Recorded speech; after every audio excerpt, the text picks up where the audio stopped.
Welcome everyone to episode 14 of Live Stream Reviews. My name is Christian Karasevich, and I'm the content marketing manager at StreamYard, and I'm extremely excited to have you all join us for this week's show. By the way, if you're noticing any audio issues, just please let me know. I just recently reset some things up, and so I need to make a few adjustments here. Actually, well, that's probably not the right adjustment to make.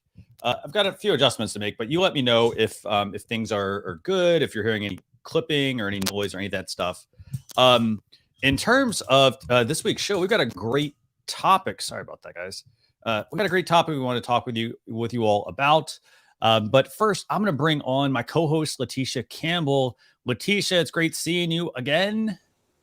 Hey, How we Christian. doing? How are you? I'm doing great. And Good. yourself?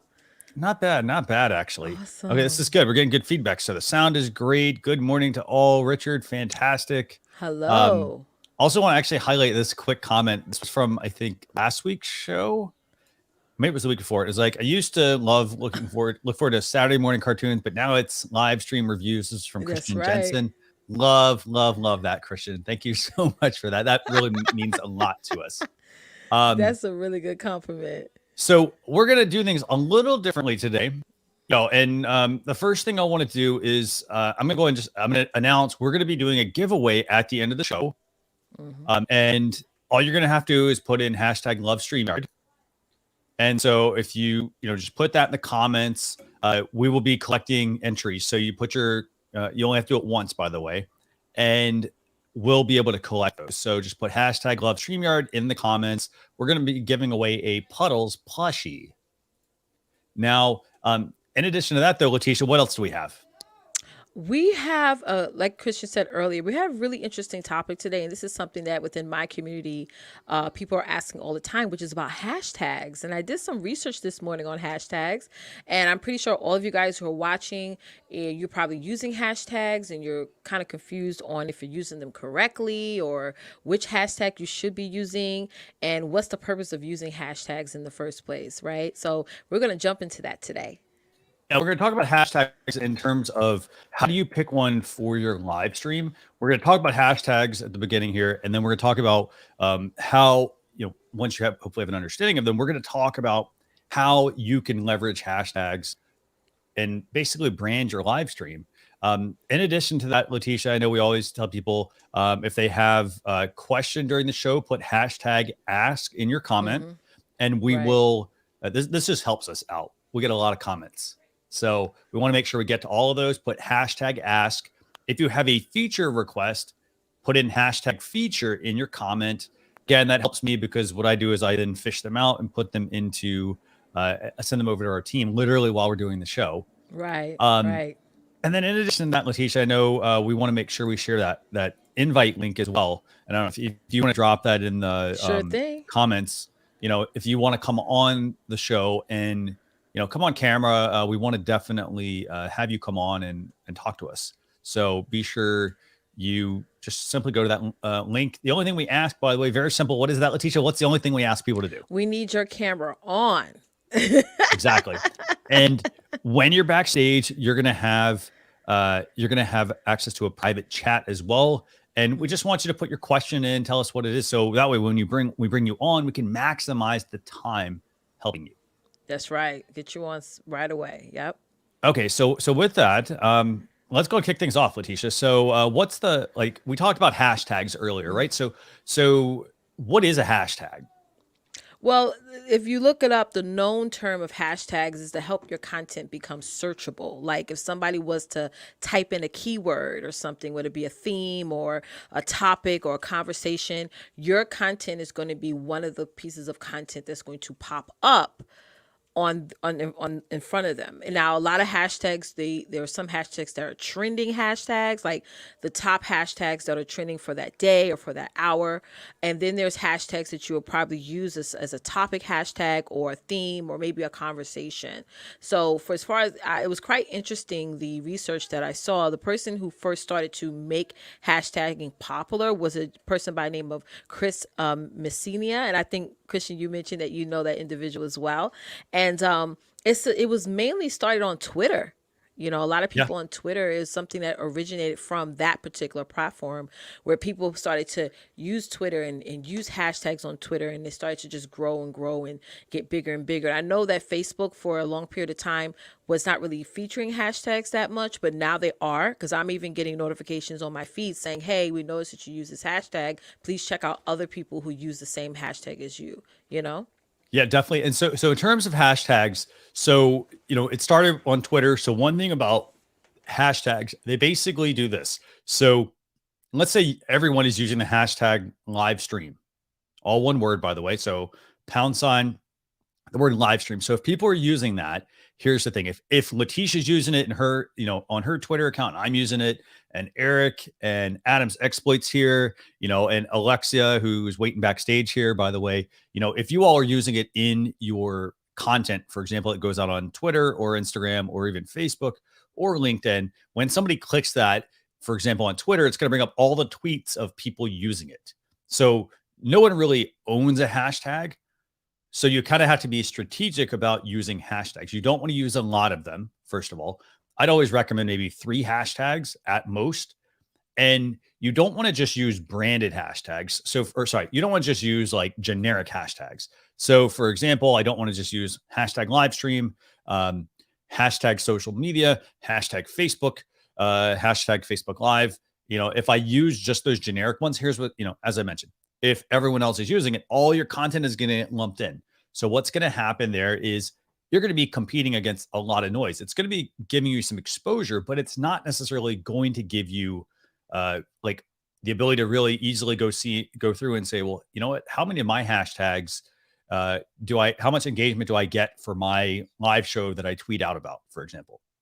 And that's where I would recommend that you come up with a branded hashtag.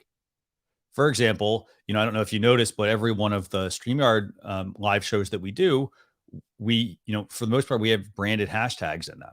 So for example, it's like hashtag, I think SY Spotlight for StreamYard Spotlight.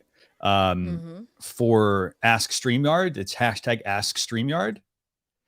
For my own show, it's hashtag Social Chatter. So you can weave these in. And the benefit here is so that you can put in a branded hashtag. So when you click on that, it's going to let you see ideally all of your own content, because it's typically going to be branded. So you won't get a lot of extraneous, outside content in there.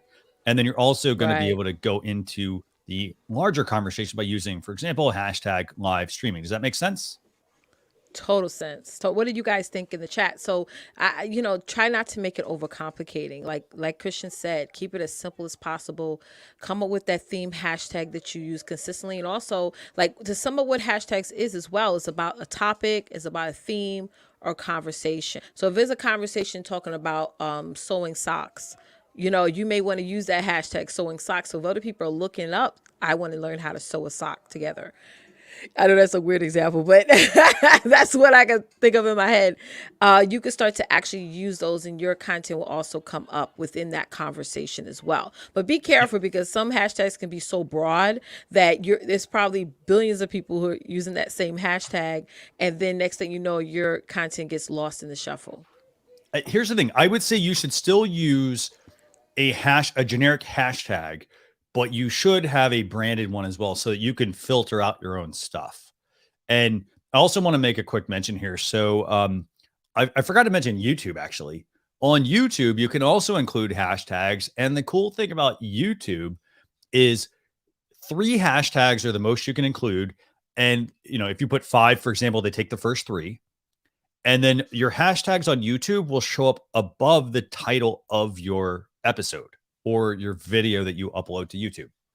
So on YouTube, you want to make sure you're also including hashtags in there as well. Again, I'd recommend going with a couple of the broad ones, and then a couple of, at least one branded hashtag that's just for you. And by the way, here's a little trick. You can actually go to youtube.com/hashtag and then / some word. And I'll just put a little note here, actually, replace. So for example, I'm putting this in the comments. For YouTube, you can look up hashtags and usage and things like that going here. And basically it's youtube.com / the word hashtag / and then the word that you want. And so I put the word replace in here. You basically just replace it with whatever word. So for example, if you want to look up, for example, sewing socks that Leticia mentioned, it would be youtube.com/#/sewing socks, all one word. So keep that in mind. That's like quite a mouthful there, by the way. Awesome. So let's go through the comments, Leticia. Let's see what comments we have here real quick. And then we're going to bring on Alexia, who's been patiently waiting here to come on. And Leticia, yeah, let's unmute you there. Yes, I just didn't want them to hear my typing. No worries. By the way, there's also like a quiet mouse and a quiet, like you can get those kinds of devices, by the way, if you want a quiet mouse or quiet keyboard to eliminate that keyboard click.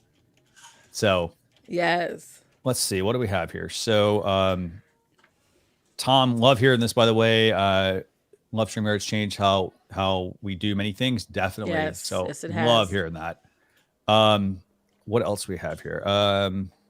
Lots of giveaway entries, by the way. This is great. Ooh. Okay, so here's a question. Denise asked, hashtags work on emails, social platforms, Google. Okay, so very good question, actually. So yes, they don't work on email. So email, you're putting a hyperlink, and the only way it would work is if you made the word a hyperlink to like a search on Twitter for that hashtag, or a search on YouTube and so forth. So they don't really work that way. They do work on your social platforms, on your Instagrams, your Facebooks, your Twitters, LinkedIn, YouTube. Yeah. So pretty much every platform, you should be trying to include hashtags when you're putting in your description for your live show.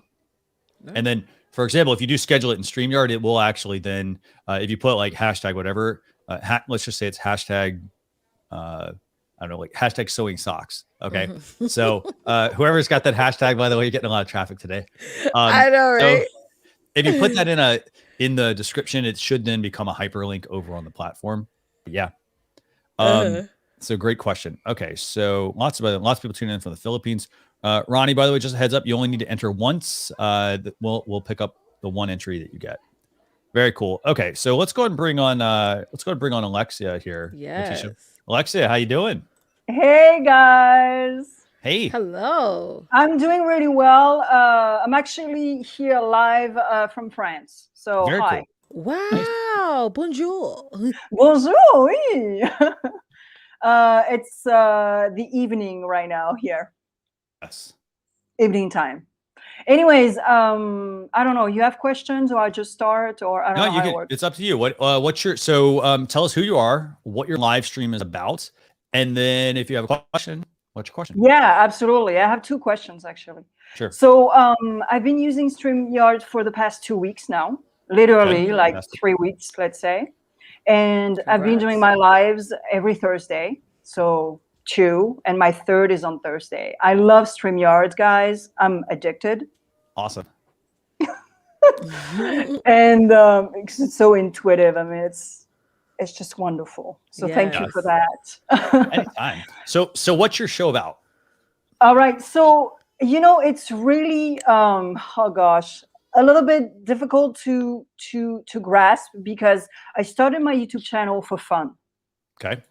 And then, like a few months after, I realized that, YouTube could be a great thing for a full-time job. Right. So I'm a certified CBT practitioner and a certified self-improvement coach. That said, I'm very atypical therapist. So I have a very rock and roll style. My channel is called No Sugarcoating with Alexia HD. So it tells you all about it. And so, I started the niche, with that at first. Okay. And then I realized that, people were, there's so much stuff online already that, I don't know, like people were not into it. So I just experiment a lot, and I'm still experimenting because I only have like 300 and something subscribers. So it is a nice journey. I'm not stressing at all.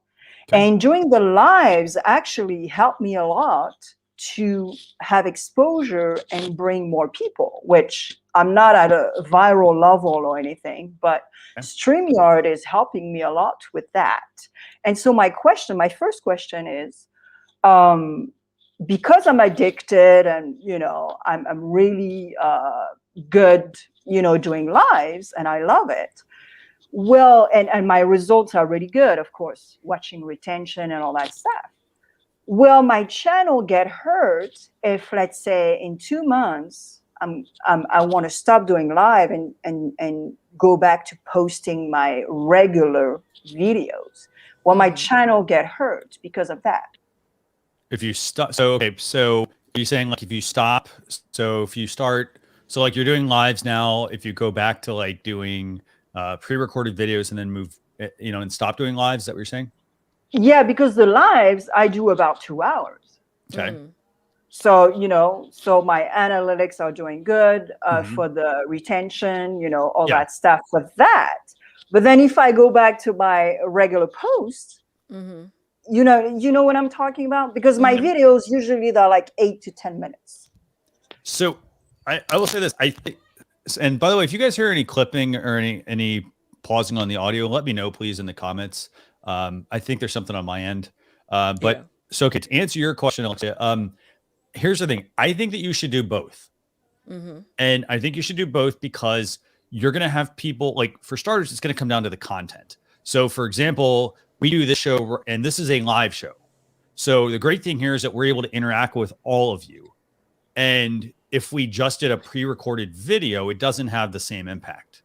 Right. So we do a mix of live streams, but we do a mix of pre-recorded videos as well. But it depends on what the topic is going to be about. So in your case, I would recommend doing both because, here's the thing. You're going to get people that are going to tune into your live because they're going to want that personal connection with you. But you're going to get people that will want to watch a pre-recorded video because they're looking possibly for help with something. Like maybe they want an answer to something. Does that make sense? Absolutely. Yeah, totally.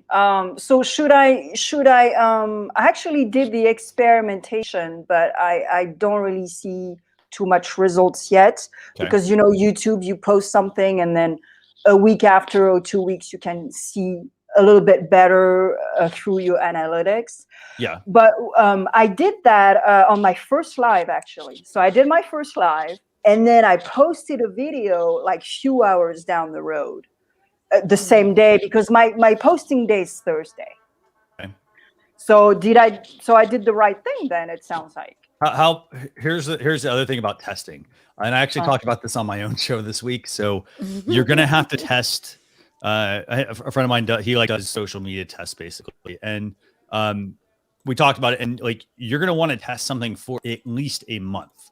Yes. So like, you're not going to be, you can do 1 or 2, but here's the thing. Remember, everything's always going to take time to catch up. And so I would recommend doing for a solid month, a live stream and some pre-recorded content and see what works. Yeah. And experiment with different topics. I mean, really the name of the game is you have to experiment to figure out what's going to work. I can give you the best advice I have, but I also don't know your audience and, but I think if it were me, I would do both. Anything you want to add, Leticia? Yeah, I would like to add one thing that I'm doing because I get what you're saying, like with the pre-recorded content and live content. One of the things that I'm doing, sorry about that. So what I'm going to be doing, I know that's what I'm trying to do. There's a lot going on here. So one of the things that I'm doing is I'm taking like different clips from my live show because I do a live show too, Alexia, and sometimes it does go to 2 hours. So I'm taking clips from the live show that I did and I'm uploading them onto my YouTube channel as video clips from the live show. So they could be retargeted back to the live show to look at the full recording or replay, or they could just enjoy the clips, like take the most meatiest moments of your show and make it an actual clip, because you could literally, clip up 30 different pieces of content from a 2-hour show rather than you recreating brand new content, making it harder for yourself. All you're doing is continuing on the conversation by creating like 10-minute clips or 5-minute clips of the show that you already done. Okay, and Mm-hmm. that's with the paid version, right, of StreamYard to be able to download the show? Yeah. So to be able, yeah, I'd recommend the paid one. And then the other option you have is, for example, if you want to repurpose. So right now, for example, you have myself, Leticia, and you on here, right? And if you go to the StreamYard Pro account as well, we have an individual audio tracks feature now. And so let's say you wanted to say you wanted to download your video or just even the audio and get the individual tracks, you could actually turn your episodes into a podcast if you wanted to. Okay, so yeah, but that's the paid version. It's not the free version, right? Right. Yeah, that's the pro account. Okay. Yeah. Yeah, because for now I just have the free version because I Yeah. want to check it out and everything, Yep. but still I'm addicted, you know. Yes. So what I would recommend doing is here's the thing. I'd say, stay on the free version. And then like, if you want to talk, like, and you get to the point where you're like, when do I actually do the upgrade? Like I was checking out your channel and I mean, your channel is no sugar coating with Alexa HD. Here's the thing. You got 400 subscribers. That's good. It's very good. And you've got, here's the thing. You've got 50, 60 people. 50, 60 people watching your videos. You got some here. I'll actually bring your channel up real quick just so we can show. Oh, thank you. Wow. That's going to be my first big shout out. So this is your channel and this is No Sugarcoating with Alexa HD. You've got, I'm looking at your videos here, and you've got, if I sort these by just the most popular, you've got, this was a few years ago, but this one's got 100 and something. I like that you're doing closed captioning on this. I think that's really important. Just a couple of quick tips here. Let's go into this one that was like 8 months ago. So I'm not going to actually watch it. I just want to look at some stuff. So for starters, I see you're using hashtags here. That's good. One thing I'd recommend, so you can put up to 3 hashtags. So I'd recommend putting maybe a third hashtag in there, and maybe you want to make that one generic because you've got a couple of here. You've got one here that's like self-improvement coach. Let's just click on this and see what that brings up. So self-improvement coach, you've got less than 100 videos using this hashtag. So, and this is the hashtag thing I was telling people about earlier. So like you could put in hashtag self-improvement. Let's see what's there. There's tons of stuff, I'm sure. Yeah, got 20,000 videos. But the great thing is this would potentially insert your video into that conversation. Does that make sense? Mm-hmm. So I'd recommend probably having something like that in that video. And then the other thing I'm going to look at here. So you're using some hashtag, you're using some tags. This is actually good. So here's the thing. You're ranking for a few tags. So what I'd recommend doing is I'd fill this up with more tags, but more relevant tags. Does that make sense? Yeah. And this is my struggle, actually. Actually, my last live, I think, I don't know, there's recently, I had a tag and it's like 22 and I'm like, oh my Buddha, that's amazing. Because usually, I struggle finding some good tags. So here's the thing, you're doing a good job. What I would recommend doing, feel free to private PM me and we can just tell me like just tell me more about like your tagging strategy. We can talk a little bit about that. The other thing I'd also recommend doing, and it's when's the next YouTube channel review, Leticia? That is going to be, the next YouTube channel review is going to be on May 8th at 12 o'clock Eastern. I strongly recommend mark your calendar May 8th, Alexia. We also have on the StreamYard channel once a month, we have a YouTube channel review session, and you can come on with your YouTube channel and you can have Daniel Batal and Dee Neman review those live as well. So they'll take your YouTube channel and look at it and say, well, hey, this is one thing, or this is one thing that we might improve. Okay. Mm-hmm. Okay.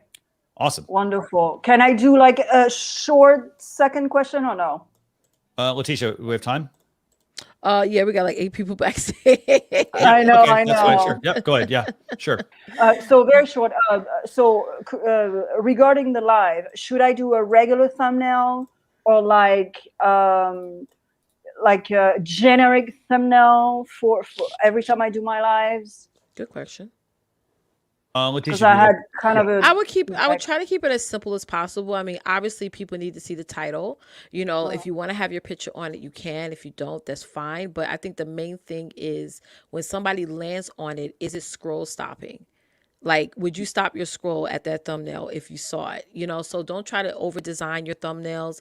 Try to keep them as simple as possible. And once again, you got to put yourself in the eyes of the person who's going to be watching when they come across it. If they're typing in your particular industry keyword or something, and they see 100 other relevant videos, will they stop at yours? Because we got to think people see us first and then they hear us second.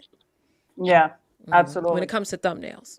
And I want to bring one thing up real quick for you here. I'm going to bring up your channel. And so just do me a favor, walk me through these. So the ABCs one, was that a live stream? Yep. Stream, right? Okay. So that was a stream. It was last week. Okay. So those are streamed. Okay. So here's the thing. I like the simplicity of it. I will say it's, I don't understand, for example, why this one has a YouTube logo on it, but I like the simplicity. I was talking about YouTube. It was a motivation video for people who wants to quit YouTube. So that's why I did that. Watch this if you want to quit YouTube. Okay, so interesting. Okay, so one thing I'd say off of that is I would have just put the text at the bottom, because I actually didn't take that away when I saw that, because I thought it was like, I was thinking, oh, it's just on YouTube or something like that. So you don't need to get cute. I would say don't get cute with it. You could probably put a logo in there. You could probably put YouTube at the bottom, if you kind of condense the text a little bit. Right. That's how I was reading it. Okay. So it makes sense actually. And then the other thing also, so for example, the title of that one says live, no sugar coating, YouTube chit chat. So I would actually rename that title. So I would put the title based off of what I'm going to be watching, because live, no sugar coating, YouTube chit chat doesn't really tell me anything. But when you told me watch this if you want to quit YouTube, for example, like I would even, if I were adding some tags, I would add things like YouTube addiction or things like that. Right.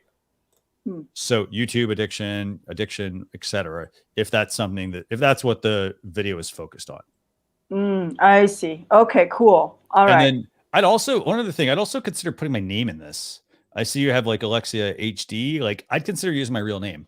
So if people know you, because then they're gonna, unless you talk to people and you never give them your last name, that way they can go look you up. For example, people may want to do that. So. Yeah, but I have a French last name and an American last name because I'm American and French. Okay. And so my French name, it's a nightmare. And then HD, it's kind of like the subtlety of high definition, I don't know, but it's in my brain. But I get it. I appreciate your feedback on that. Thank you. But yeah, but keep at it. Yeah. And again, just PM me. I want to hear about your tagging strategy, like how you're picking tags. So. All right. Okay. Awesome. Thank you so much, guys. This is like, wow. I have so much gratitude right now. Thank you. Thank you so much for joining us. Thank you. Okay. So let me flip through a couple of questions here real quick. So Ishroon has a question. They're talking about like their internet connection. They said it's very stable. Other apps should work just fine. So here's the thing you have to remember when you're doing live streaming, and we always recommend you plug into Ethernet. Right. And Leticia, I can attest to this because you and I did a speed test one day, and like my speed test on Wi-Fi was a few hundred down and a few hundred up. Right. And upload speed is the most important part of your live streams. So if you're trying to stream in full high def, you're going to need, 4 megabits per second, for example, is a good baseline. Right. But it also depends on like the type of service you have and all the other stuff as well that goes into it, the service, the machine, etc. And so you still need to have a good internet connection. And so one thing you and I did, we did a speed test on my machine, and like when I hardwired in, my numbers went from a few hundred all the way up to almost 1,000. Same here. And that's because I'm paying for that at my internet service, but my internet service doesn't make that available on Wi-Fi. It's only if you hardwire into your router. So if, for everybody that has internet, everybody has internet service, I think, you need to ask your internet service provider, what's the speed I get when I'm hardwired versus on wireless? I realize wireless is more convenient, but for Wi-Fi, it needs to be, you should always try to hardwire for live streaming so that you get a consistent connection versus on Wi-Fi, the signal is potentially bouncing all over the place. So you've got a really good signal, and then it drops, and then it goes back up and down. That's what's causing the picture quality, for example, for the most part. Very true. What other questions do you have there, Leticia? Okay, 1 second. I was in the green room. Yes.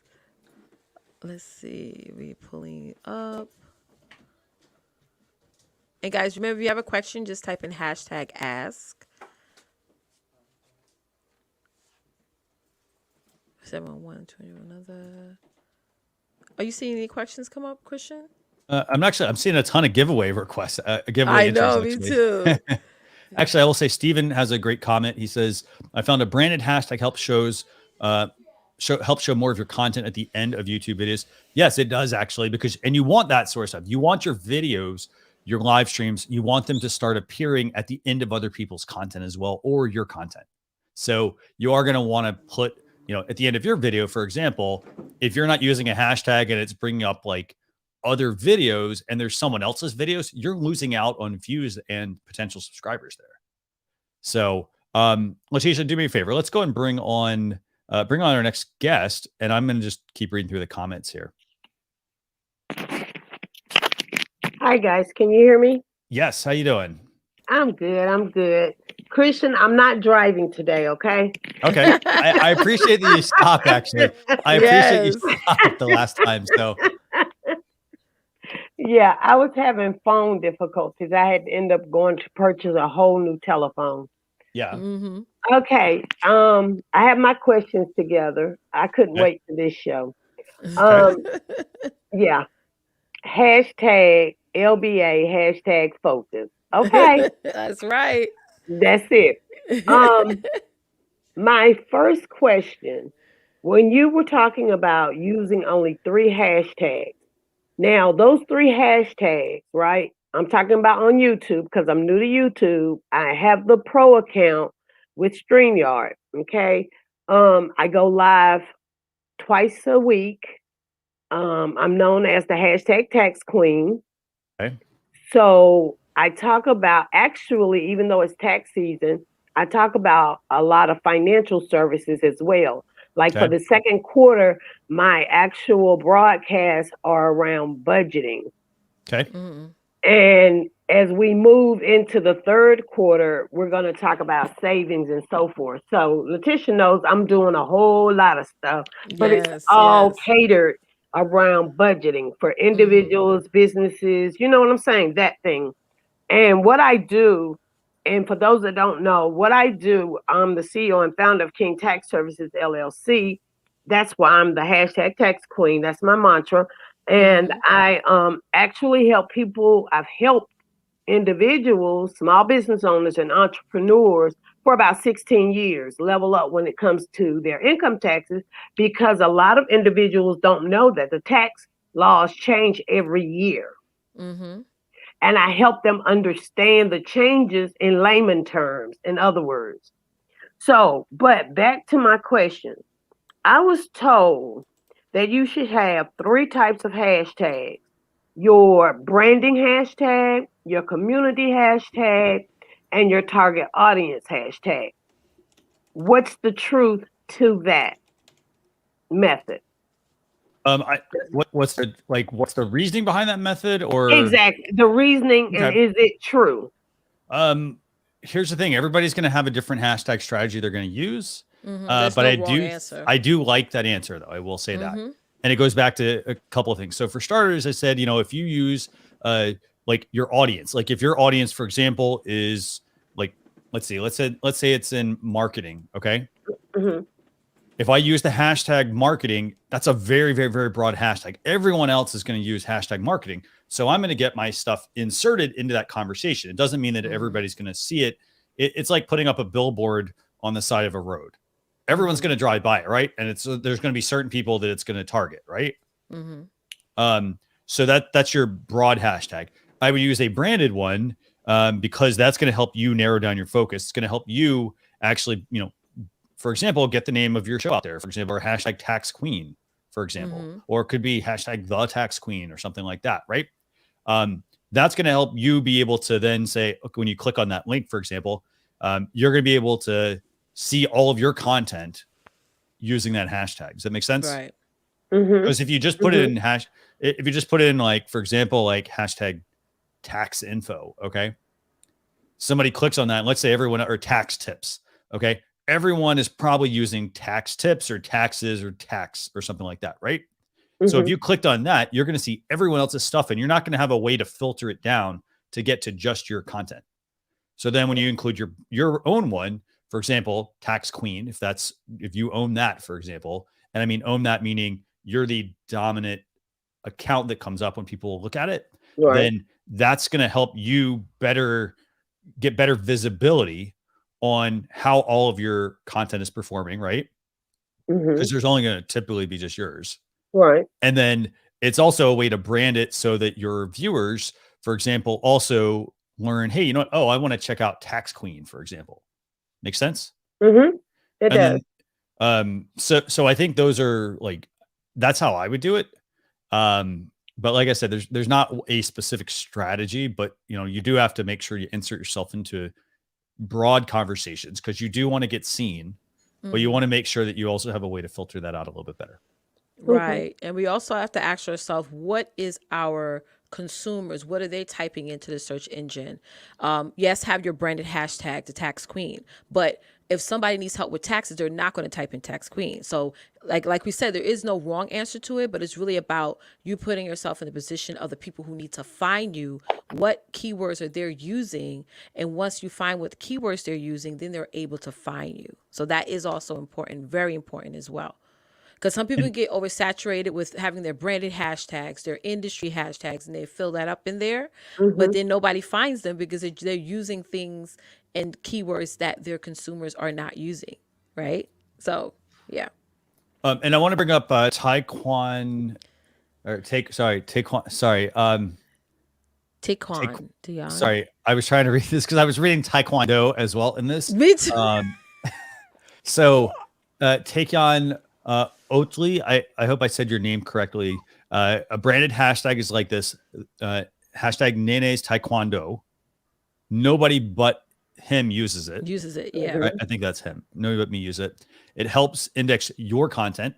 It helps it be searchable as well. So instead of just people going to try to find your Twitter account, for example, they have to scroll through all your tweets to find the hashtag. And then instead of just using hashtag Taekwondo, which is just generic. Yeah. Does that make sense? So you want to include a comment. You don't want to. So here's the thing. You don't want to put, 100, or I mean, you can't put 100, but like, you don't even want to put like 5 hashtags in your content, like in Twitter, for example. If it's on Instagram, maybe a different story, but you don't want to put so many hashtags in there to where it's like, oh, it looks like they're just trying to reach and get into a broader audience. You want to be, strategic with the ones you do pick. Exactly. Yeah. So you want to put that generic one so that you do get inserted into the broader conversation. Then, to Leticia's point, if somebody's looking up taxes or tax tips, or, go to like Twitter, for example, and search for like taxes and see what hashtags people are using and see if they're generic ones. And then maybe you want to incorporate that into yours. That helps you insert yourself into it. So that gets people to potentially give you, take notice of that. However, when you include a branded hashtag, then they can learn, oh, well, hey, Tax Queen. Oh, that's who that is, right? That's Tanya, for example. Right. Does that make sense? Yep. And so you did answer my second question already. Well, in a way you did.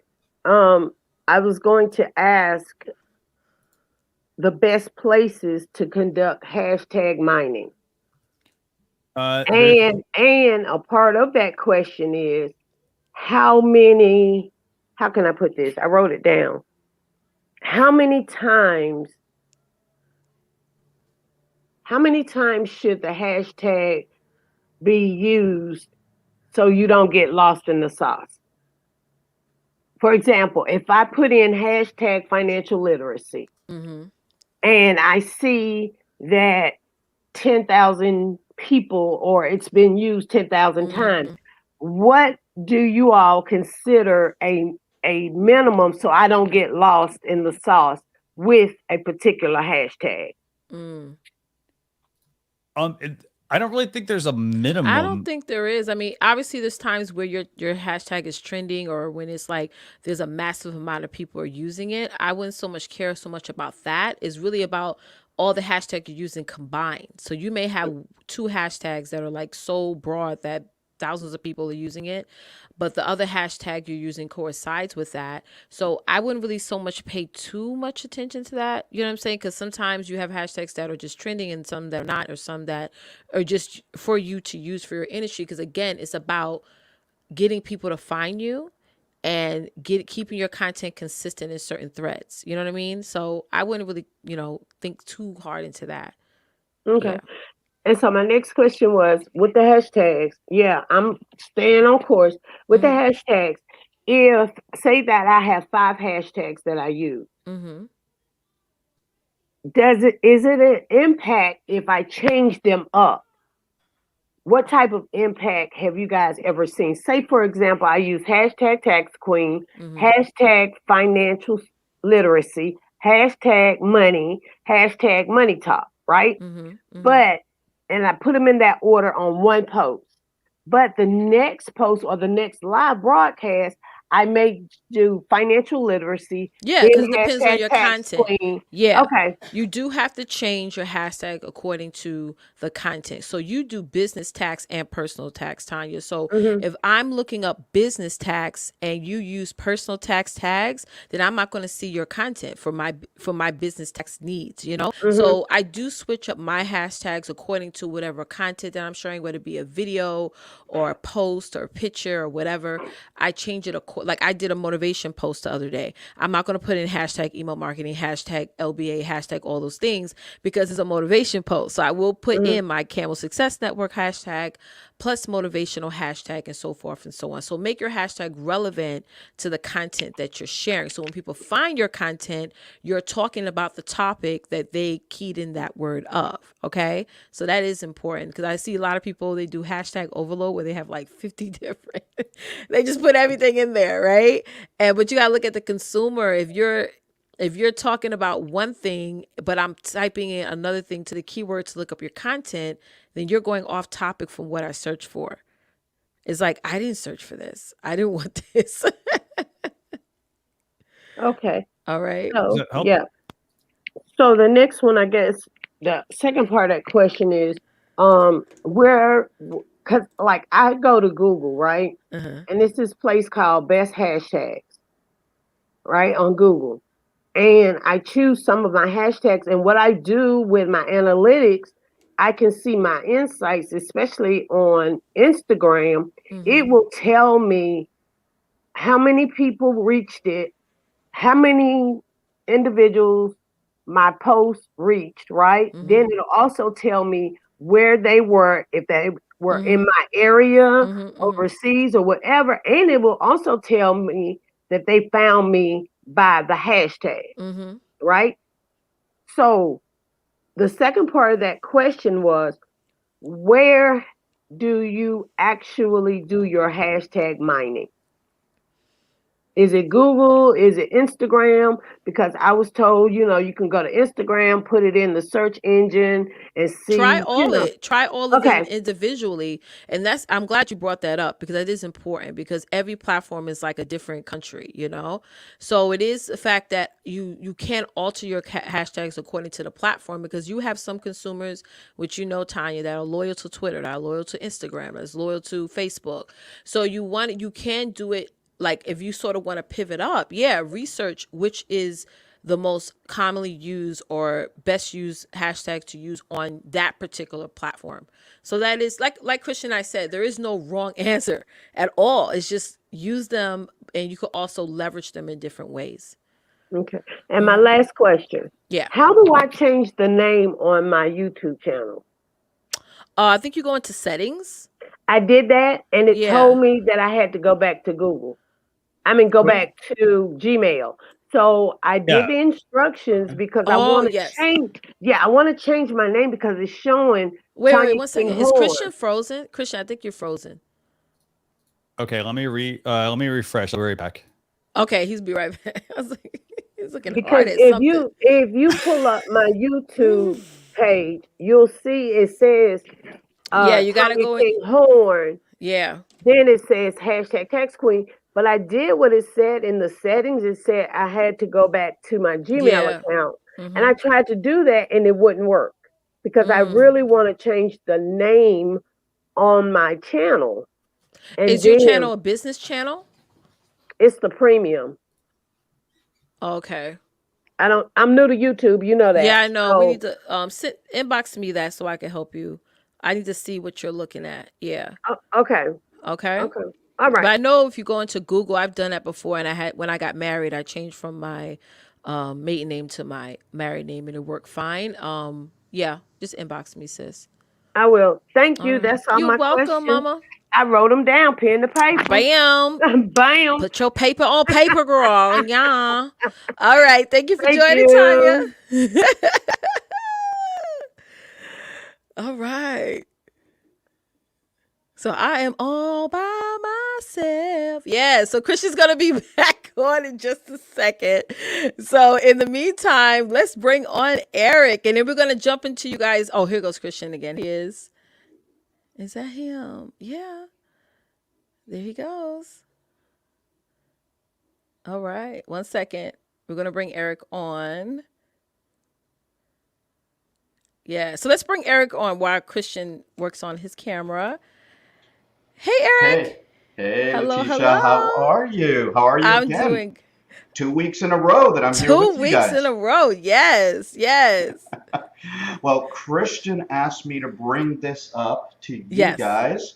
So, talking about branded hashtags, and yeah, Taekwon had a great point there about the different, the identifying hashtags. The question I have is, if you go to my channel, you know that my channel is all about online safety, cybersecurity, and things of that nature. But the hashtags are pretty broad. Okay, so they're pretty broad. So when I put cybersecurity, the whole world is using cybersecurity. When I'm using Facebook security is pretty broad.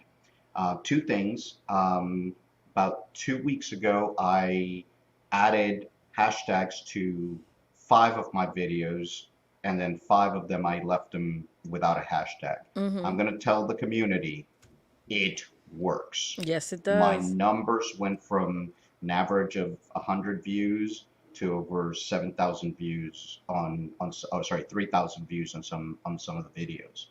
So it's good. But the question that I have for you guys is, you know, the difference between using, those hashtags that get, how do I say, muddled up in the cybersecurity. Everybody's using cybersecurity. How do I go from there to I guess, more direct hashtag that might help me? So if you look at, my channel, and there's one of the videos that I did to how to get into cybersecurity, and I put 3 hashtags: cybersecurity career, and then I hashtagged my name because that's been helping me a lot.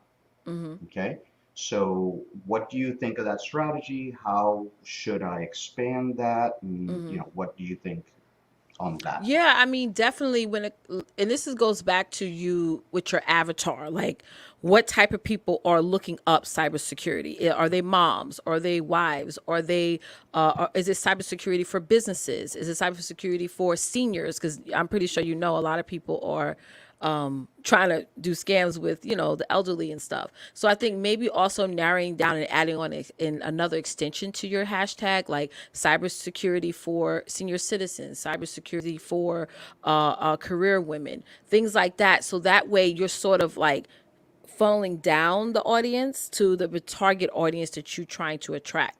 You know what I'm saying? So who is it? No, exactly. Yeah. But one of the things, so yes, I did that. My shows and my channel is all about online safety. So, for instance, protect your Facebook, protect your Twitter. How do you Yeah. secure your Twitter for all ages and Yeah. all, And then I have both. So I have different hashtags for each one. Yeah, So that's for good. instance, That's good. the So protect add your in the face. title then. I think that's an awesome add-on. It's like whatever your title is, you can make that also an additive hashtag as well.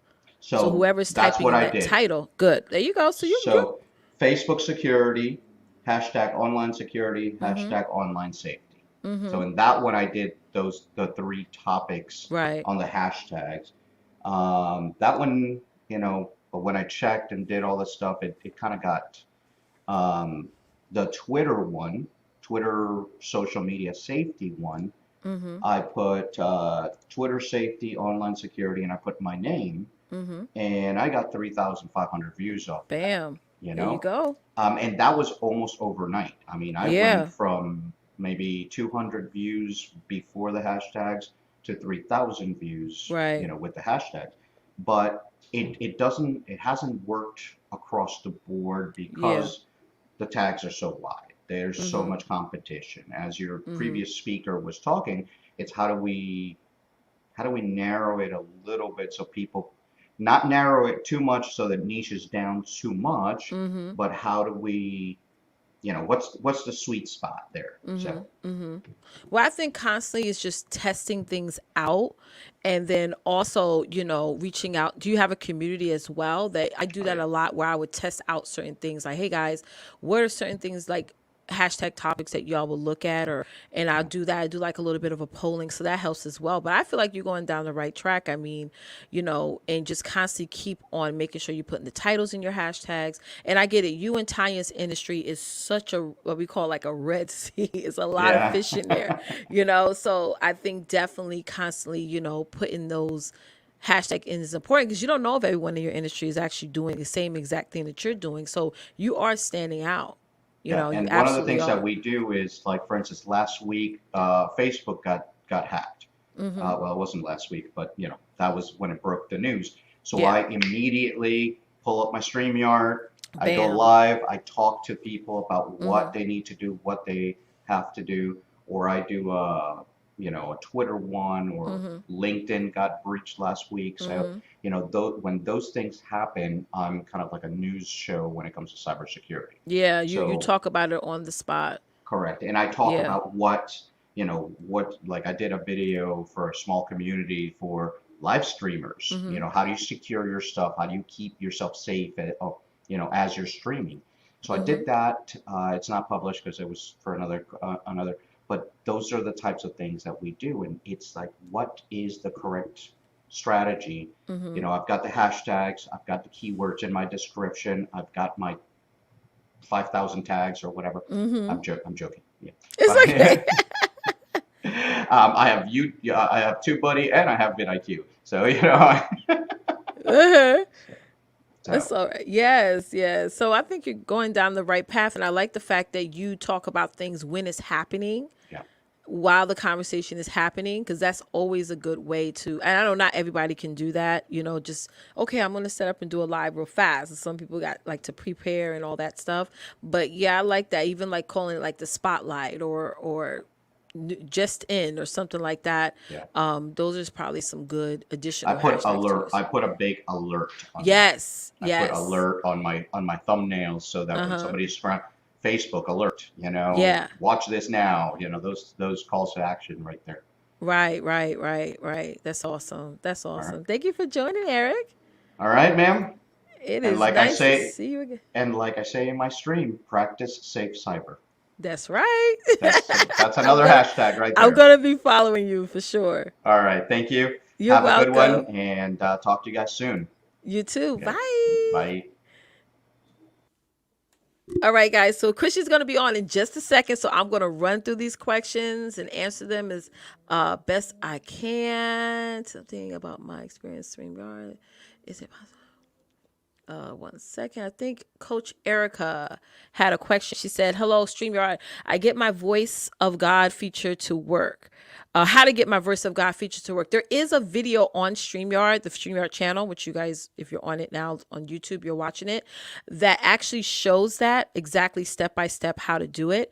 But once Christian comes back on, I will have him do that on screen for you, Erica. Okay. I know there's a little I think it's like a check off that you just click on, and then bam, you're in it. Which mics are best to start out with? I always say, don't purchase something twice. And those of y'all entrepreneurs, you know what I'm talking about. So you don't, when I say best quality, I don't mean most expensive. I mean something that's going to last. Like I'm using the Logitech 1080p. I had one before, the same camera before I purchased this one, and it lasted me about 7-8 years for that one shut down, and I purchased a new one. So these cameras are very inexpensive. And again, you don't want, what I mean by you don't want to buy something twice, meaning that you don't want to get a mic or a camera now that you have to buy again 6 months later, because that's sort of like you're wasting your money in a sense. On to the stream. Hold on one second. Valerie said, when my guests are moved into the stream, the volume on my mic goes down very low. With the cloud lifter solve, there is an option. This, I think, is a beta option here on StreamYard where you can turn up your volume. I'm not sure if you're using a free account or a paid account, but there is an option where you can actually turn up the volume when you're in. Okay, Tom. Adapter. Okay, let's go into the next guest here, which is Cassandra. I'm gonna bring you on screen. Give me a thumbs up if you're ready.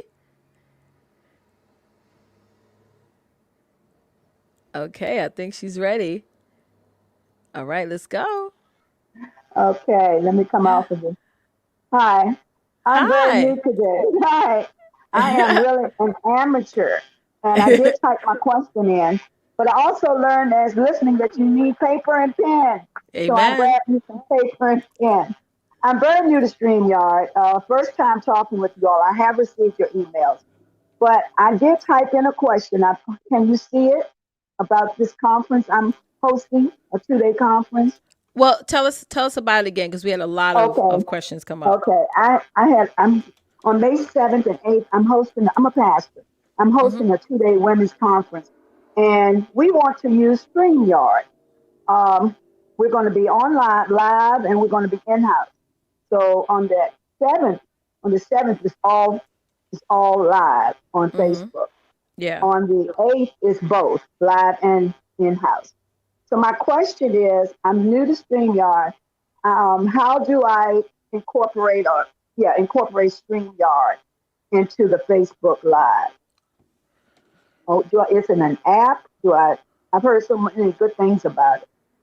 Yeah, so all you have to do is set up a StreamYard account. You log into it right through your, whether using Chrome or another search engine, and you can actually be able to start the conference that way. But here's what's so important. When you are doing a conference, you got to first make sure the internet is good. Like if you could have everybody plug straight into their Ethernet, that'd be good. That way you don't really have all the glitches and the interruptions. Everyone's sound has to be good as well. So before you guys actually go live, you want to make sure you have everybody log in 20 or 15 to 20 minutes before, and you all can do a sound check. So explain more. Is it going to be a lot of speakers? How many speakers you're having? Oh yeah, it's going to be on Friday night. Friday night, there's going to be 3 speakers. Okay. On Saturday, it's going to be 3 speakers. Okay. So you're going to be the one. Oh, here Christian is. Hey, Christian, he's back. You said Ethernet. Sorry, You said Ethernet. Now that's an old school for me. Ethernet. You mean I have to pull out a cord or something? So what was the question, Leticia? I heard part of it. Well, she's going to be doing. Hold on. She's going to be doing a virtual conference. Okay, next month. So I mentioned to her that she. Yeah, go ahead. Go ahead. A total of 6 speakers. Okay. Cool. Okay, so let me just mute this. Actually, go ahead. So keep going. By the way, I'm just trying to find. I had a couple of windows open. I'm trying to mute them. Okay. Well, my question was, how do I actually download StreamYard? Is it an app? This is my very first time. I'm a newbie.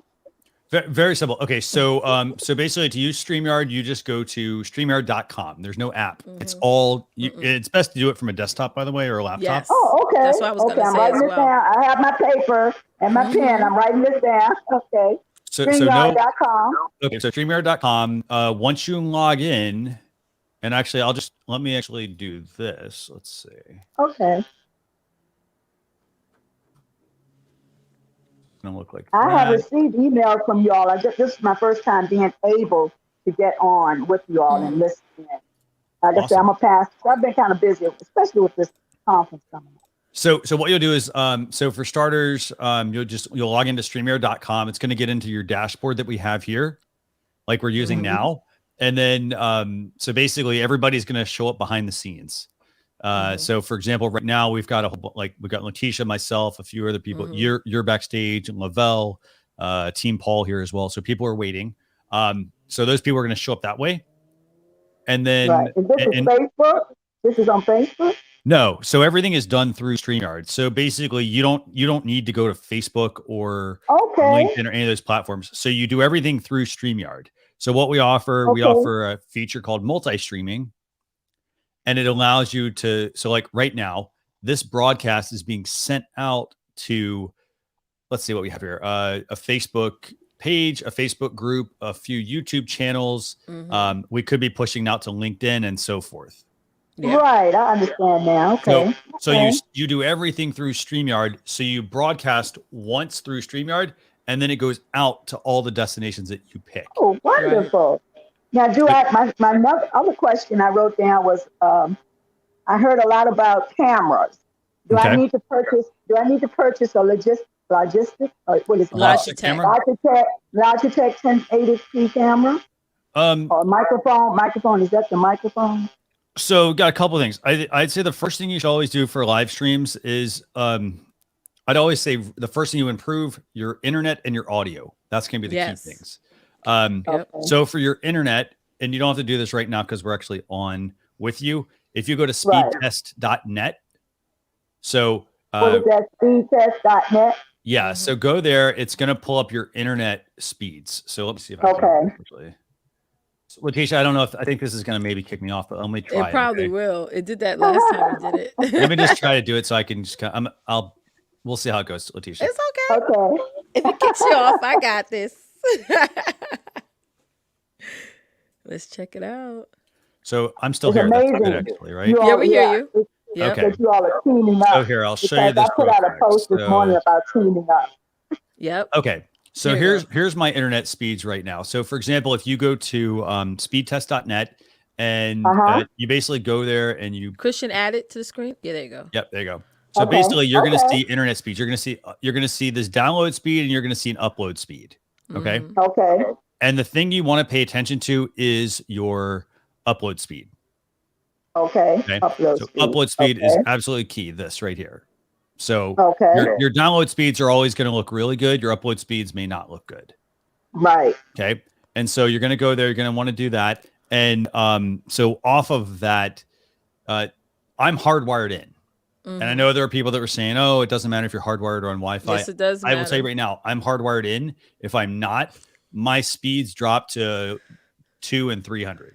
Yeah, and you have to be hardwired in through your Ethernet cable. Yeah. Oh, that's what I heard. I would have to use an Ethernet. I don't even know if I have an Ethernet cable. You do. If you have a router in your house, you could just connect it to your router. Yeah. Oh, you connect it to your router. Yeah. So you basically go to your router and then you run a cable into your laptop. You may need an adapter depending on the type of laptop you have. But the thing you're going to get is this. You're going to get consistent speed versus potential choppiness. And I don't say choppiness, like you're going to get, good connection and then it might drop and then up and then down. And then maybe it's up for a while. And then, it depends on what your service is. Exactly. And on top of that, you're going to have people on panel with you. So you having you're using more and more sort of, what is it called? Bandwidth, Christian? Bandwidth. Yep. Yeah. When you're having more guests, because that happened to me the other day where I just forgot to log into, connect to my Ethernet, and I guessed on the screen and I was getting choppy and fading out. So it is important. It does make a difference, guys. It does. So if I'm in the building Saturday, I should be using my laptop or should I use the phone? Laptop. Don't use your phone, girl. No. If this is something you're hosting, be on your laptop or your PC, or you know what I'm saying. Don't be on your phone. Yeah. Okay, I wrote that down too. And ideally, if everyone could be on their laptops or PCs, that would be ideal. But I get it, if you have guests who are like, well, I'm, want to be on my phone, then make sure they have headphones on. Everybody should be wearing headphones. Yeah. Headphones. I'm writing it down. Okay. Yeah, and make sure like how you have your phone is. They're all going to be on their phone. They should be facing like this, so that way everyone's screen is the same. It should be facing like this. Yeah. So everyone's screen is okay. Yeah. So let me actually talk about that point real quick there. And I'm not frozen, right? Okay. So what Leticia was just saying a second ago. So for example, if they are joining on mobile and they're, if they're holding their phone like this on mobile, it's going to give you a very small picture and then a black bars around the edge. So you're going to want them to rotate it. And then they're going to look like this. Yeah. Then it's going to fill the screen. But absolutely need to recommend. I can't recommend enough. And rotate phones. I'm taking notes because we're going to be having a meeting next Thursday, so I'm taking good notes. Oh, good. And here's the thing: just in interest of time, feel free, if you want to, feel free to just private message me with hey, here's the equipment I have. For example, here's the camera I have. Here's a laptop, and we can go down. I'll be using my laptop camera. So what is the Logitech 1080p? What is that, Leticia? Yes, it's a Logitech 1080p. It's a webcam and it's connected through USB. Okay. I know, Christian, which one are you using again? So I'm using the Sony Alpha A6400, but we're talking about two different two different budgets right there. Okay, I would ask this question though: what kind of phone do you have? Okay, I have a LG 5. I have an LG 5. I haven't purchased a new phone in a while. I have an Android. I know y'all have to look that up. It's an Android. The LG G5, is that what it is? Yeah. So I would almost recommend Stylo. It's got Stylo. I think it has Stylo written beside it. Okay, the Stylo 5. Okay. I want to look something up real quick. So one thing I would actually consider maybe instead is, and I'm going to put a link in the comments here for everyone. But we did a video recently with the owner or the co-founder of Reincubate Camo, and it's a software that will turn this into a webcam. You basically plug this into a computer, and then that way it looks on par with my camera that I've got right now. Right. So wow. Granted, I was using an iPhone 12 with that, but you can check out this interview that we did. It's a really good piece of software, and did you put it out there? Yes, I'm taking notes. It's in the chat. Okay, look at that. And my last question is, I'll go back to the chat in a minute. My last question is, I talked about the camera. I talked about the microphone. How do I use the hashtag? Leticia, do you want to take that? Y'all talk a lot about that. Just like we mentioned, you want to use a hashtag that's like for your industry, like whatever it is that you're doing, a hashtag based on the topic that you're talking about, the theme, and conversation. So what is your industry? What is exactly that you do? Well, the theme is, I'm a pastor, it's a church. And so hashtag ministry, hashtag God, hashtag Jesus. What else? Okay, for this conference in particular, it's called Get Up Girl. Get Up Girl. So I've never made a hashtag. I don't know how to make it. You just put in the £sign and then words. That's all. It's just pound and words. So you could put hashtag the name of your conference, hashtag what's the theme of your conference. You know what I'm saying? Okay. Like those, it's just, you're just putting up keywords, but then you're just putting that £sign. Really, it's just a £sign. Yeah. We call them hashtag. And I was thinking, I do know what they do, but I was thinking that you had to have a picture or something, to relate to the hashtag. Mm-hmm. In other words, we have a little video we're doing, and I could just hashtag the video. Am I correct? You could put a hashtag in the video, like in the description or the title on YouTube. That's what I wanted to know.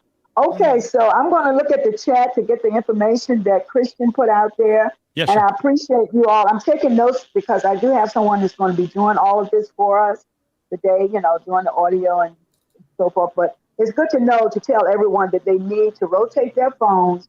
They should be on their web laptop.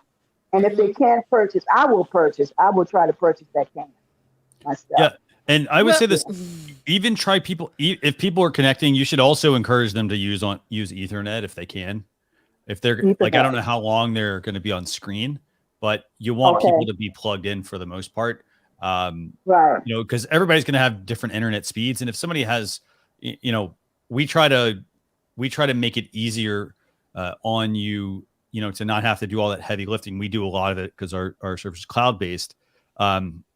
But you do want to make sure that, you know, if people have really bad internet, for example, it can potentially drag your internet down. Yes, it can. Yeah, I know Ethernet one lady, is she has a problem even coming on, but we've been using Zoom, but I can use StreamYard now. And I want to do one thing, actually. I'm going to bring in JP real quick, Leticia. JP, are you good to come on? I'm going to bring JP on because I'm sure JP's probably got some advice to share with us. So JP's a regular. JP, how you doing? Hey guys. Thank you. Hey, Leticia, how Christian. Are you? Yes. Hey, how you doing? I'm good. I dropped the cans. These are. I knew something looked different. I was like, something looks different. I dropped the cans. Okay, these are the earphones that go through the bone. Yeah, bone conductivity. Yeah. Mm-hmm. Yeah, bone connectivity. So yeah, just got those. You do see something. You do see something different because we got the new PC upgrade. Everything's done, and I want to make perfectly clear. We were talking about Ethernet, and we were talking about cabling. If you're the host, make sure you have a solid connection. Amen. Right? Make sure you have a solid connection. It happened to us where I mentioned it on a previous stream where the wife kicked out the cable and I lost everything. But StreamYards will keep going.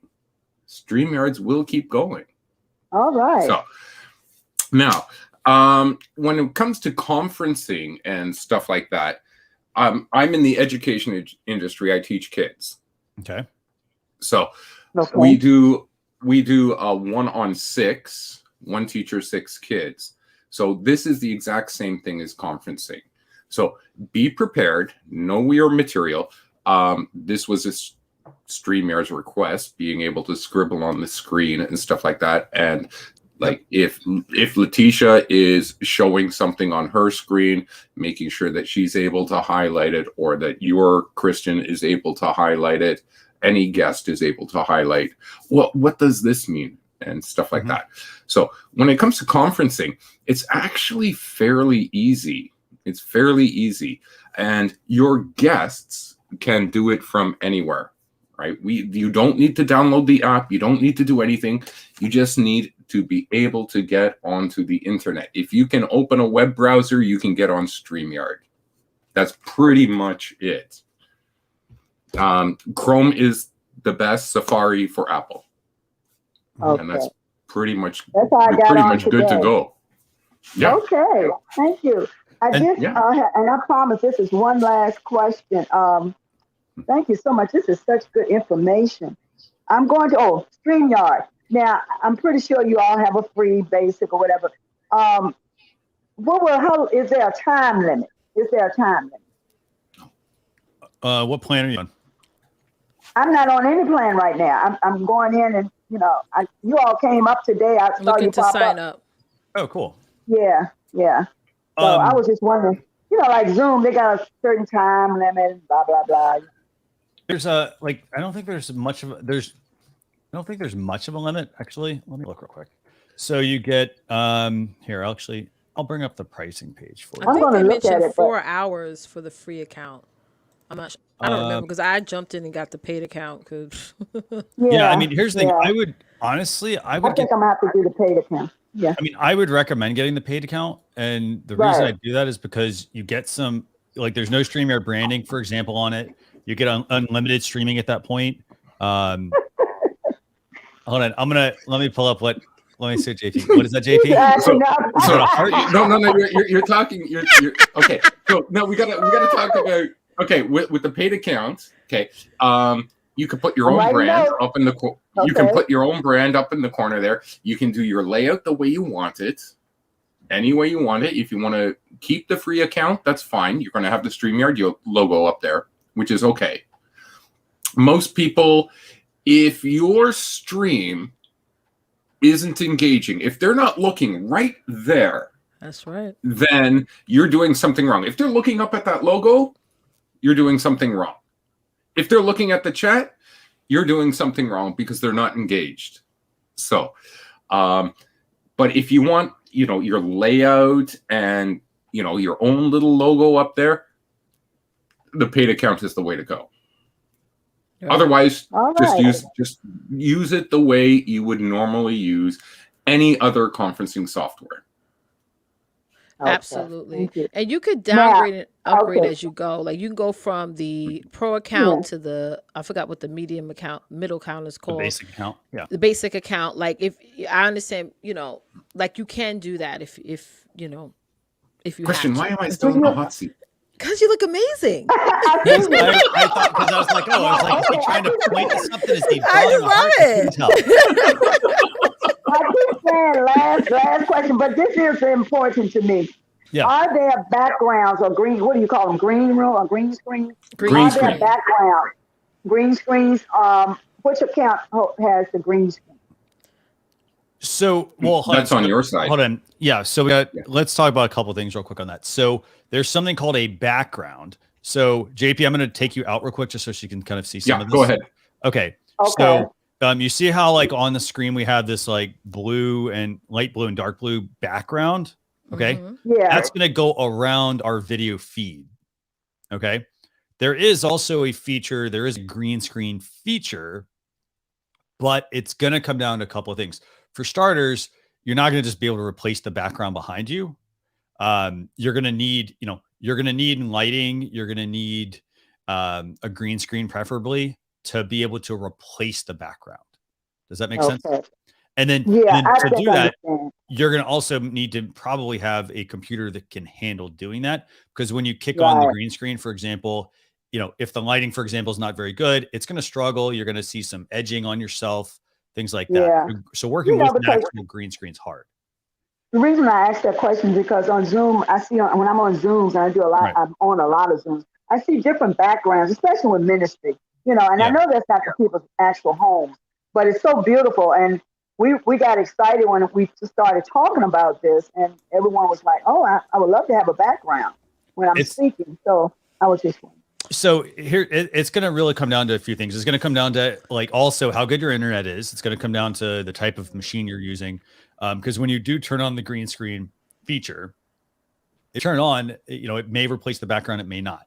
Mm-hmm. Right. So this, for example, behind me, this is a vinyl printout. Yeah.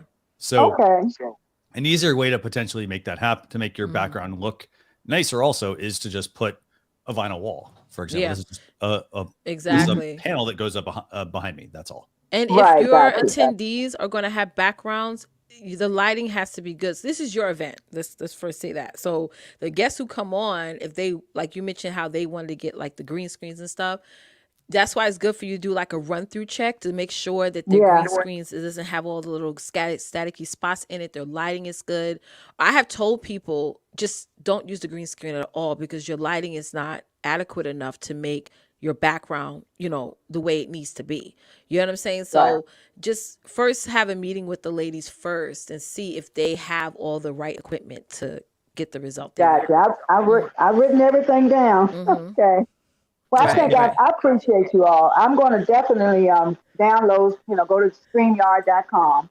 Yep. But how did I get on here anyway? I mean, it just came up to this. I'm not sure. I don't know your path. So. Are you all, what is it? Are you all stalking me? Are you all stalking me? Girl, I need some coffee. Are you all stalking me? So Cassandra, just do me a favor. I know you got a lot of questions. Feel free to, if you're on like Facebook, for example, just private message me. I'm more than happy to talk you through more of this as well. But I want to make sure your conference. Your information is in the chat. Your information in the chat. Okay. I'll put it in there. I'll just put it in the Facebook one. You can just message me. Yeah. Cool. Okay. I appreciate it. I hope I didn't take up too much. And you can connect with me on Facebook, Cassandra. I'm Leticia Campbell on Facebook. Leticia Campbell. I'm writing that down. Like the soup. I got you.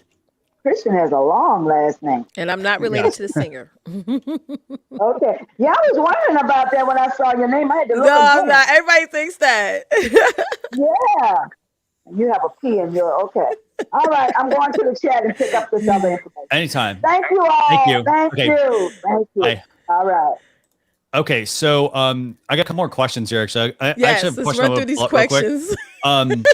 So Valerie's asking, are we both using a cloud lifter for your mics? I realized the other day after I mentioned it. So, and I think that's related to an earlier question about volume lowering, I think. Yeah, I told her there's a feature on StreamYard that you can raise your volume because she said when she has a guest come on, she sounds much lower.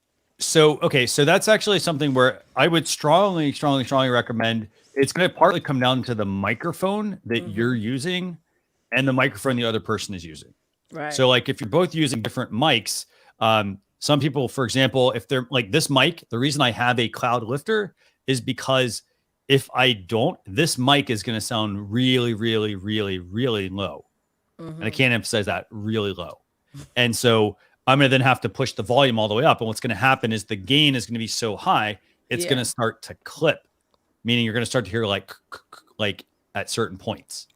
So in terms of improving the audio for your live streams, I'm going to drop. I like actually sharing a lot of links with you guys. So we did an interview actually with Leo Mindell. This is how many weeks ago is this? This is a little while ago. But you know, if you want to check your audio levels, definitely watch his interview that we did with him, because he goes through a couple of tools that he uses. And we actually did comparisons of things where you could see like what my mic level was versus what Julie's was. And the thing is that you use the tool. So basically what it does is it brings in my level, it brings in Julie's level. And then what you do is you try to bring them together to where they're on par with one another, versus if I'm up here and Julie's down here, for example, and I'm talking, it's always going to sound louder because we need to make some adjustments to our audio at that point. Yeah, she says she has a Rode podcast mic. Your podcast mic. Rode. So which you've got does she have the pod mic? Shit, Podcat. I'm sorry, it's Podcat. Sorry, I said cat. Okay, there's a Rode podcast, or there's a Rode Pod mic. It's a cardioid mic. There's a Pod mic dynamic one. There's an NT USB mic as well from Rode, and then they also have the Procaster. The Procaster is probably going to need a cloud lifter on it. The Pod mic should not really need a cloud lifter. But it also partly comes down to, machine as well. So if you're plugging it in and it's just going directly into the computer, it may need, or you're trying to, you may need one. So, but let us know in the comments. Okay. What else do we have, Leticia, for questions? All right. I'm scanning through. June's got a question. Is there a plan to add more destinations and more themes? 8 destinations are a bit limiting when their platforms are emerging every day. What other destinations? I would like to know that. Well, I know that's something that Gage and them will ask. Like, what other destinations do you want to go to? I'd actually. So the first thing, June, actually, you asked about an email address. Actually, Ari, let me actually look this up real quick. I think that person's legit. That looks like a valid email address. Yes, actually, Ari is. Yeah, that should be a valid way to get in touch with that person. Yeah. In terms of the destinations, one thing to remember is, so some of the destinations, they don't actually offer integrations. So you have to connect to some of those via RTMP. So for example, if you're trying to stream to, like, I'll give you examples. You're trying to stream to Amazon Live, Patreon, D Live, for example. These are other, like one is built off blockchain, for example, and it's geared towards a certain type of audience. Those need to be connected via RTMP. They don't offer direct integration. So that's how you can actually go beyond some of the standard destinations that we do offer. Right. And actually, give me 1 second here. Let me just catch up real quick. So this is the interview with Leo Mindell on audio. Check that one out. And then I'm also going to share another link as well in regards to, and this is to help you actually get a better understanding of some of those destinations. So for example, you may not use D Live, but this is a good baseline of what to look for. This would be live streaming to DLive, and that's from StreamYard, because some of them it is still not offer the native integration. So so that should answer your question. What else do we have, Leticia? Someone asked, I believe it was Sarah. Did we go over Sarah's background question? While you was gone, someone asked, how do you use that call from God setting? Voice of God. Okay, voice of God, voice yes, of puddles, however, whatever we want to call it, right? Okay. Yeah. So I think it was Coach Erica. Let me see if I can get this real quick. Just give me 1 second. I'll bring something up. Let me go, and I'm gonna pull up her question so you can see it.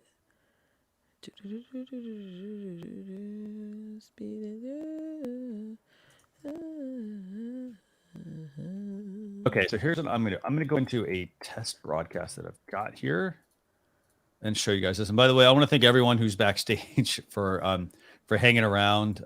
We've had lots of really good questions from yes, we have. Viewers today. Okay, so I'm gonna bring this into the stream. So this is so feel free to bring up that comment, Leticia, and I'll I think I lost it. Okay, so let's say you're in a live stream and you want to talk over everyone and you don't want to be in the stream. So what some people do is they'll do this, they'll bring themselves into the stream like this. And so the downside of doing this, obviously, is that you take up a spot. At the same time, you also, sometimes you just don't want to be on camera. So then you're like, okay, well, let me turn the camera off. So now you're going to see this note. See how it says, I'm in the stream with audio only here at the top. Actually, let me exit full screen real quick. I'll show you how that works again. Okay. So it says I'm in the stream with audio only. You guys should see that at the top. Now, the way that I do this is I'm going to go into cam mic settings. I'm going to go into the general setting, and then I'm going to go to this section that says audio avatars. And so if I have it on, I'm going to uncheck it. And when I uncheck it, so we'll do that again. So say I'm on camera now. When I've got the audio avatars unchecked and I hit stop camera, I am now able to talk in that stream, but not be on camera. Does that make sense? And I'll do that one more time here. I'm going to actually go into this and turn audio avatars on. So now this is with audio avatars checked. I'm in the stream. If I hit stop camera, it's going to bring up my icon here. And if I'm in the stream with other people, it's going to put it off to the side. Does that make sense? So this way I won't be visible. So with audio avatars checked, you're going to be in the stream. You're still going to be able to talk, obviously. But if you don't want it to be that way, you go into cam mic settings, general, go to audio avatars, uncheck that box. And then when you stop your camera at that point, so I'll start it, I'll stop it. I'm now in the stream. I'm able to talk over everyone, but I'm not actually visible. So I hope that helps. Yes, it does. Okay. We have another one more question. Is that how do we leave captioning with StreamYard? How do we do live captioning with StreamYard? Sorry. Okay, so you're going to actually need to use another service actually in conjunction with that. So we actually, and yesterday we actually had, for those who didn't get to tune in, we had a live stream episode called Learn with StreamYard, where we actually talked about live stream accessibility with a company called Access Loop with Dan and Orla. And this is more on live stream accessibility. This will be this is a great tool. Actually, it lets them bring in, they do captioning. It lets them do sign language. It's going to be one of those things where you're going to want to have budget as well for that. Because you can use some people use the AI generated captioning, but you have to remember that it doesn't always, if you're doing the AI or artificial intelligence, it does a good job, but it doesn't do a perfect job at it. So versus what this would typically do is you typically have somebody who's doing the typing. Typically somebody's actually typing this information out while things are going on. Right. So hope that helps. Yes. What else we got, Leticia? I think we're good. You want to jump into the next guest? Yeah, go ahead. Yep. Lavelle, how you doing? Doing well. How are you all? Doing great. Thanks a lot for your patience, by the way. I want to say thanks. Oh, absolutely. Thank you all. Can you all hear me okay? I can. I do have a question. Are your mics turned on? It doesn't sound like it. Test. Can you hear me better now? Maybe I'm too far away. They are on. Okay.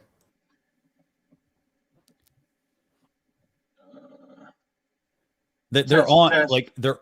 Say it again. I'm sorry, I was just testing. I went into the audio settings to test. I'm just wondering because it sounds very low. Test. Oh, is this better or? Well, let's go with it. I just was in the off chance that it didn't sound like it was on. So okay, so Lavelle Neal, tell us a little bit about your stream, what it's about, and what your question is. Yes. Okay. So I started Kneel Down Productions. See what I did there? Kneel Down Productions.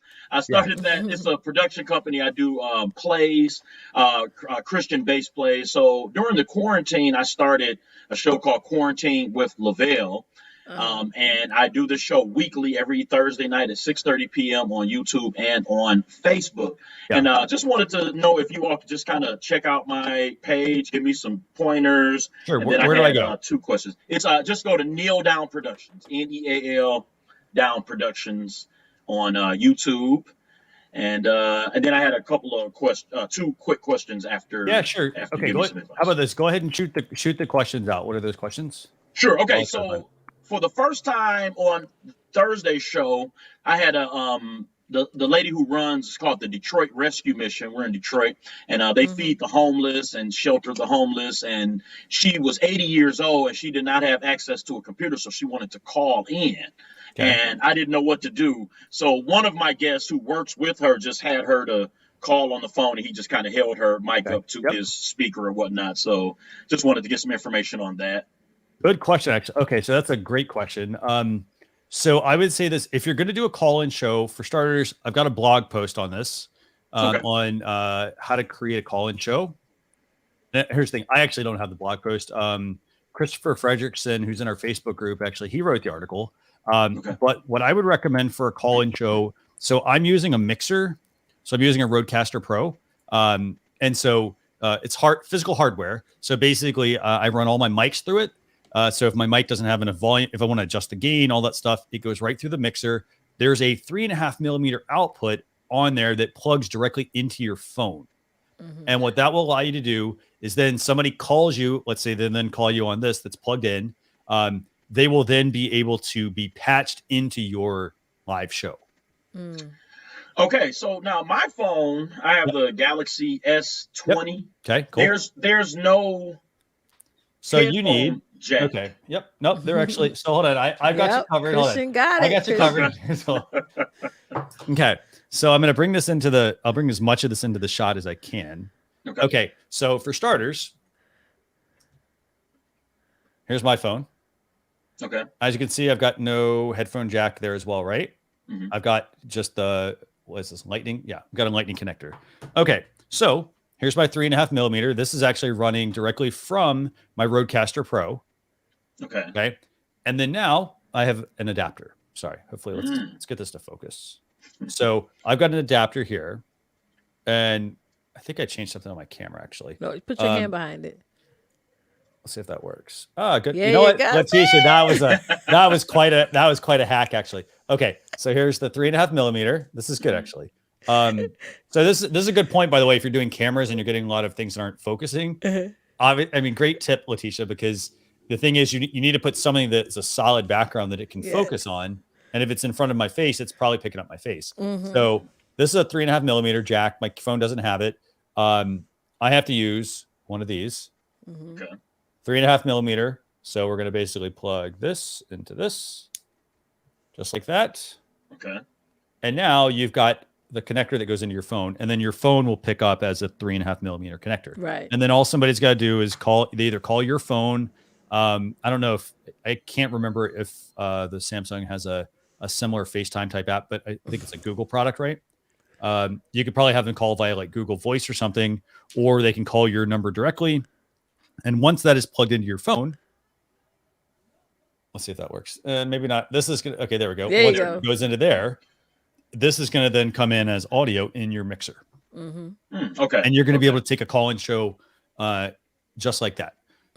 So okay, and then the other end goes into I have a little. I don't know if y'all can see this. It's a little small mixer. It only has the 2 channels. So I would just unplug one of the mics and get an adapter to make it a 1/4 inch to go into here. Is that how that? Okay, let me look real quick. Okay, so let me actually look real quick. Okay, so you've got what model is that? Just tell me what that is, and I'll just look It's it up. a Onyx Producer 2x2. Okay, so it's Onyx Producer 2.2. Let's see. Okay, so it's a USB interface. Fantastic. What else does it have? Oh, is that a Mackie product?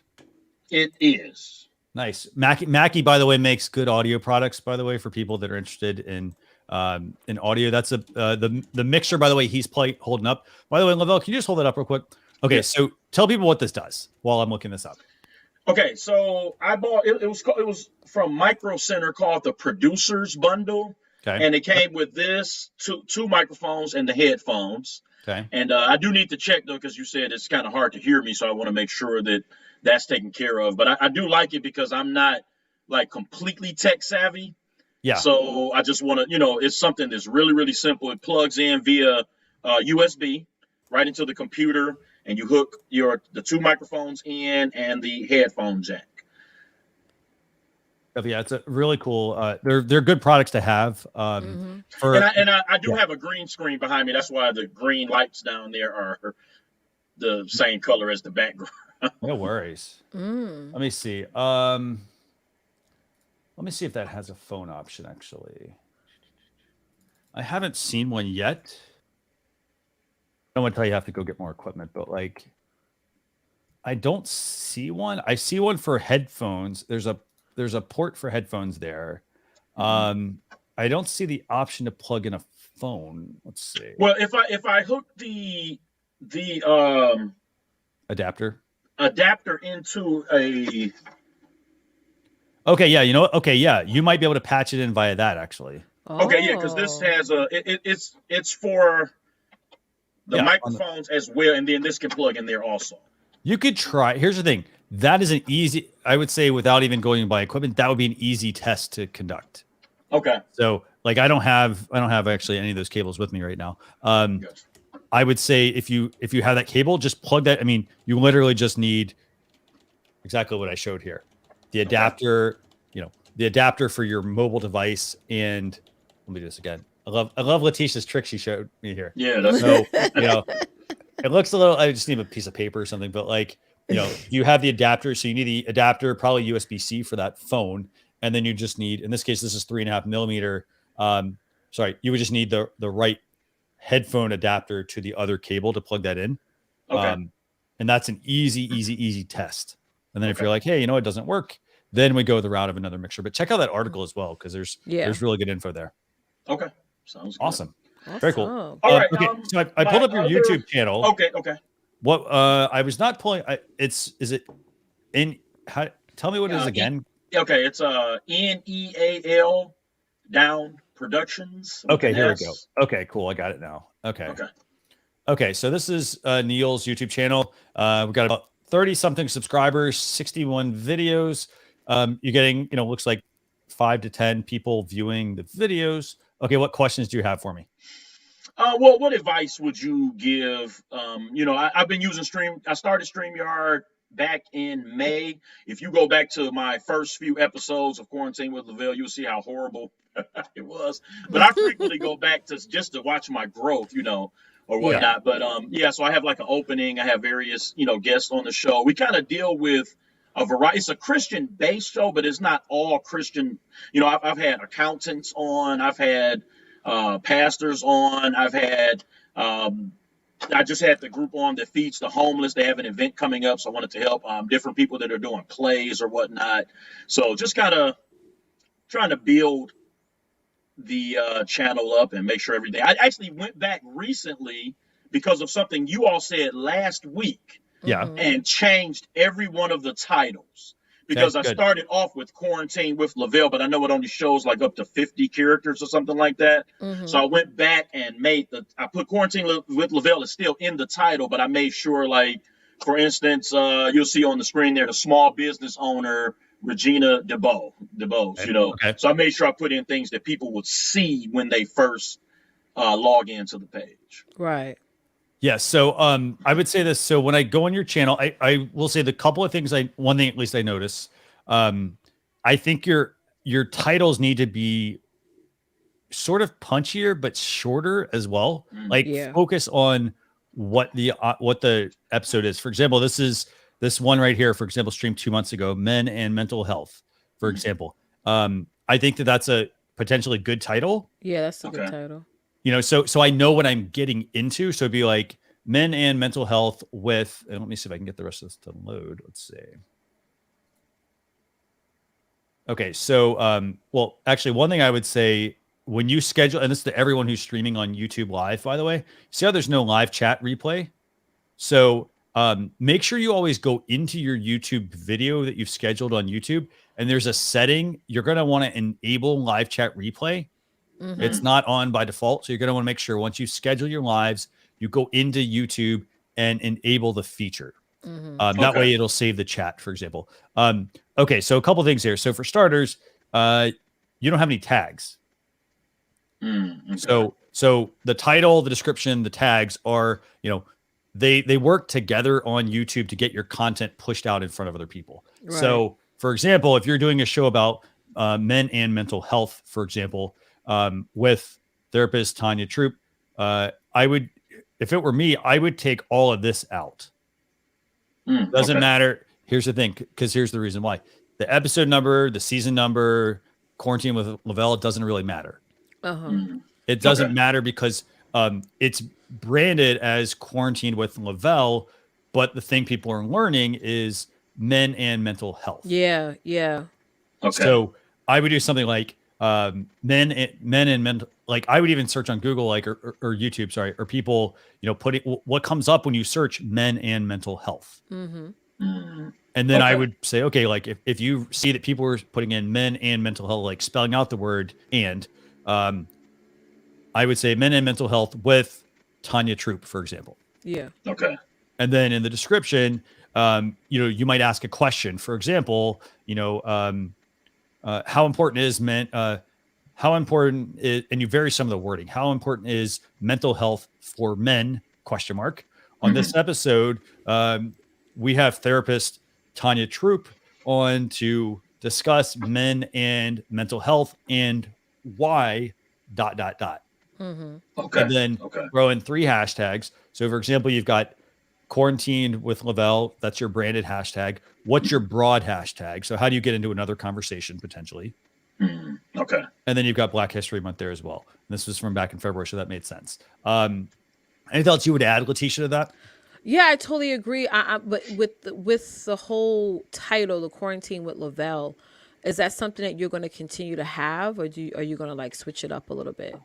I was gonna keep that. I know I've had a lot of people saying, "Well, what happens when the quarantine is over?" I was like, "Well, you can still quarantine with me for an hour and a half on Thursdays." Yeah. Okay. All right. Cool. Again, I like the title. I already subscribed to your channel just now to check it out. Thank you. So much. But yeah, I really like it. And same thing going off of what Christian said, adding in those tags, changing those little bit of things, and I think you're on the right track. You're going live very consistently, which is really amazing. Maybe cutting up your content and publish those as like little clips, like, hey, highlights from today's show, or highlights from, you know, men in mental health. You know what I'm saying? So people can start to catch little clips of the show as well. Okay. Does that help? Okay. That's very, very helpful. I appreciate it. And my last question is about billing. I don't know if that's something. So I have the basic plan, and it renews on the 1st of every month. But I wanted to switch to the annual. So do I need to wait until the 30th to avoid any type of double billing or whatnot, or how does that work? They will like retro you. They will like adjust it, so they're not gonna like. You're only gonna get charged up to the days that you've had it this month, and then when you do the annual, it will adjust. Okay. And does it now? No, the annual is it still going to be $20 a month, or are they going to take the entire yearly amount out? I don't actually know the answer to that. Okay. But what I would say is contact streamer.com/contact. Okay. We have great, like you can actually contact them today as well. Like we have 24/7 chat support. So just contact them. You know, we've got like you might get Dana, Kelsey, Nadine, and whatnot. Like you may get our chat support, and they would definitely be like they can definitely help you with that. Okay, awesome. Listen, I appreciate you all, and please excuse my appearance. I just woke up. We have an 8-month-old, and we sleep when he does. When they sleep. I understand. I have a 7-month-old, so I get it. Nice. Oh, it's good. Yeah, this is him. I'm sorry. I don't know if that's okay to. All good, man. All good. No, do me a favor. If you have any additional questions you come up with, let me know. And just, feel free to just, again, reach out. Okay, awesome. But keep streaming, keep doing a great job with that. And we'll see you hopefully next week, actually. Mm-hmm. Awesome. Thank you all so much. Very cool. You're welcome. Thanks. Very cool, man. We've got I got to say, I love hearing from all of our amazing guests that we have, Leticia. Yes, I mean, you and I were talking backstage, and like, it's so awesome seeing just not only just all the repeat viewers coming back each week, but just all of the amazing new people that we haven't actually had on the stream. So I want to thank everybody who's tuning in. Thank you, guys. Okay, so let me see. Okay, we answered Coach Erica's question. Great. Let's see. You see Christian's question here, and we bring it up. You said, "What do you recommend for speakers who only have one screen when their presentation is in presentation mode? They cannot see the backstage anymore and read my comments or see what is the live." So I actually have got a couple of things. So one thing I like to do is I like to have I will divide my screen up into quadrants if I can. So basically, when you pop the presentation out, what I think is happening is the presentation is taking over everything. First thing is you want to try to exit full screen mode. So I don't know if that's a PowerPoint or if you're giving a Google slide, or even Canva. By the way, I like Canva for presentations. By the way, if you haven't tried it out, they just rolled out some really, really, really cool things. Actually, you talked about that on your show. I did actually. I think I might even be able to demo this. Actually, yes, let's do it. Let me see if I can just demo this real quick. It was really cool, actually. So, but in regards to that question, so what I would do first thing is they may need to divide. I need to know what software they're using. If it's, for example, if it's Google Slides, for example, I think it pops it into another window, and then it would be up to that person to divide their screen in two. Now, if they're working on really small screens, they may want to consider getting an external display. Now, the other thing you can also get, and I'll show you guys this. Leticia, I think I told you about this, right? This is the Luna display. And it's this really, really cool little product. It's they make this for Mac, and they're working on it for PC as well. And what's really cool about this little product is I plug this into my laptop, and if I have an iPad, another old computer lying around, it lets me use the display as an extended display. So I can't tell, Leticia, if you're frozen or if you're like, no. I know I always give you a hard time about this. But here, I'm going to I'll show you. I've never seen that before. You be keeping that a secret, Christian. No. This is a fantastic little product, actually. Here, so I'm going to bring up their website. And the reason I want to do this is because if you're somebody if you don't have an external display, and you're trying to use a really small laptop, you need to be comfortable when you're streaming, which means you need to have, you need to have a screen that you're able to see, for example. Right. And so, for example, and there's multiple ways you can use, you can do screen shares. I use an A10 Mini, which is a hardware switcher. I can plug in a laptop, and that's actually acting as a camera. But this is the Luna display here. I'm going to show you guys this. Basically, what it does is let you turn your iPad into a second display. And I guess, let me see if I can just show you Okay, so there's a Mac version, there's a PC version. It's $80 for the Mac one, $60 on pre-order for the Windows version. It plugs into your computer. You then have a piece of software that runs on the device. So, for example, if you're on the computer, you have software. If you're on the tablet, you have a companion piece of software, and you can choose to use you can choose on the tablet, for example, to use it as the main display or the secondary display. And then the way it works is pretty much like this. So you can do Mac to iPad mode, PC to iPad mode, Mac to Mac mode, and there's even a headless mode. So if you happen to have a Mac Mini, you can actually just use your iPad as the screen. Wow. So it's really cool, actually. And the other cool thing about it is that it extends the display, and you can actually use the touch features on the display on the tablet, for example, to control the physical display. Actually, I think this person is that a no, sorry, they got Apple preview open there. So it's very cool. It basically, as you can see, it lets you double your real estate, and it's not tethered, so it's wireless, and the latency is extremely low. So let me see if I can show you how this works. We'll watch this quick video. So basically, you plug it in. I'm not going to play their video because they sometimes you can get dinged for playing videos, but basically you plug in the device just like this, and now it allows you, for example, there's a keynote presentation, it allows you to move things back and forth between the displays. Oh my god. So fantastic little product. I will say this, when I travel, this is what I take with me if I want to have an external display. So I take this and my tablet. So that's the Luna display if you guys are interested in that. Wow. Excuse me. Okay, cool.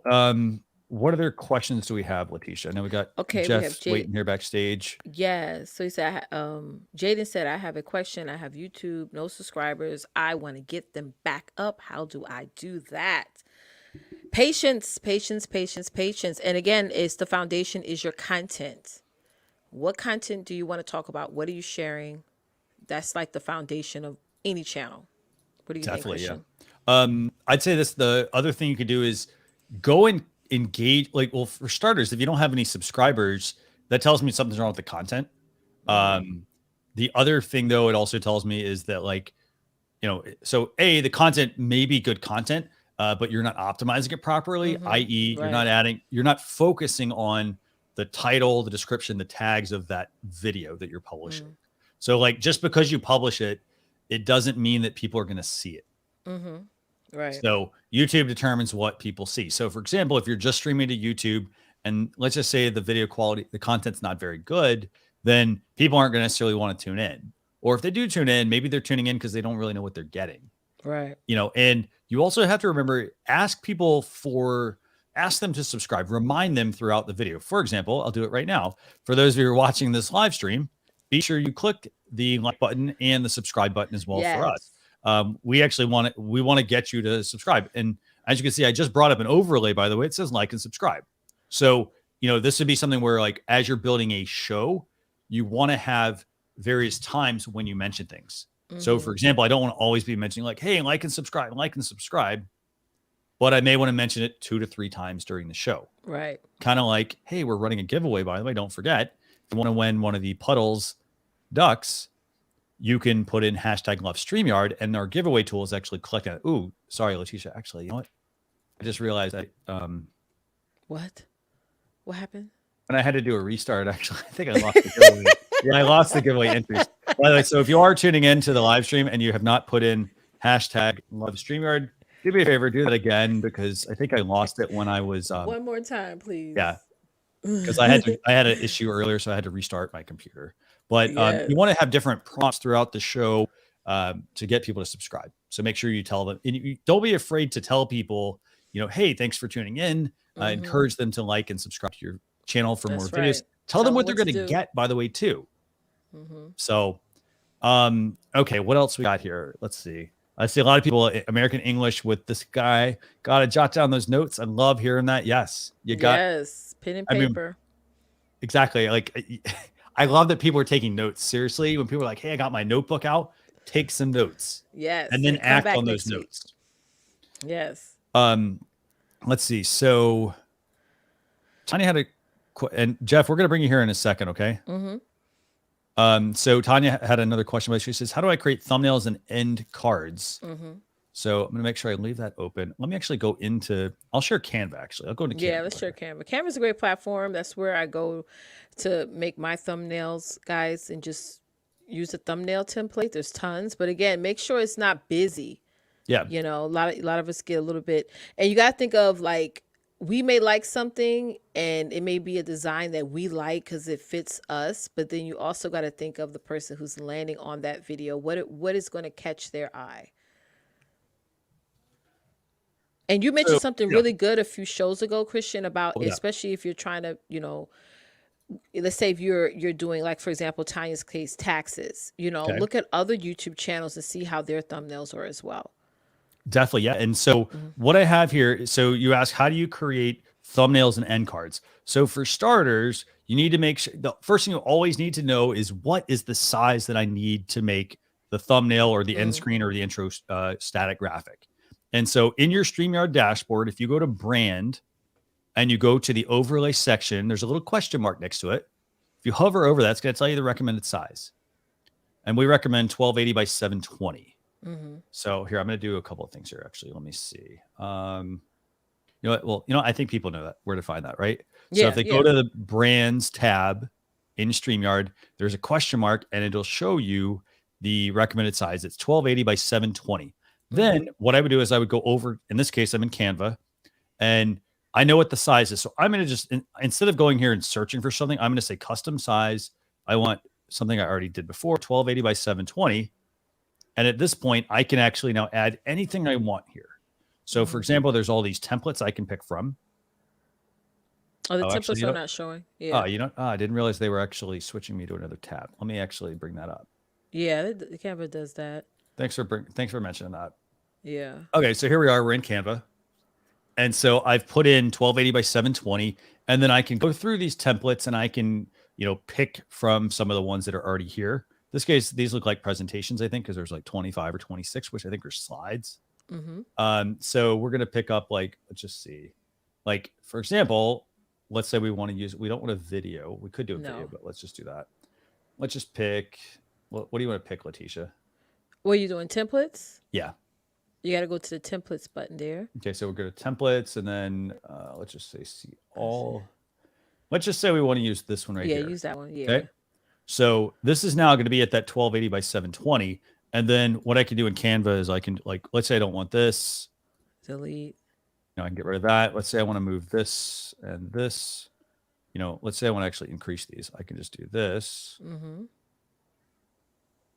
And as you can see, by the way, this actually does a really good job of letting you center these as well. Center it, yep. That's what I love about it, Canva. So you get that, and then we want to center it there. There we go. Perfect. So let's say this is gaming with Leticia. Yeah. So I'm just we're going to do that. I'm just going to drag this out. Drag that back in there.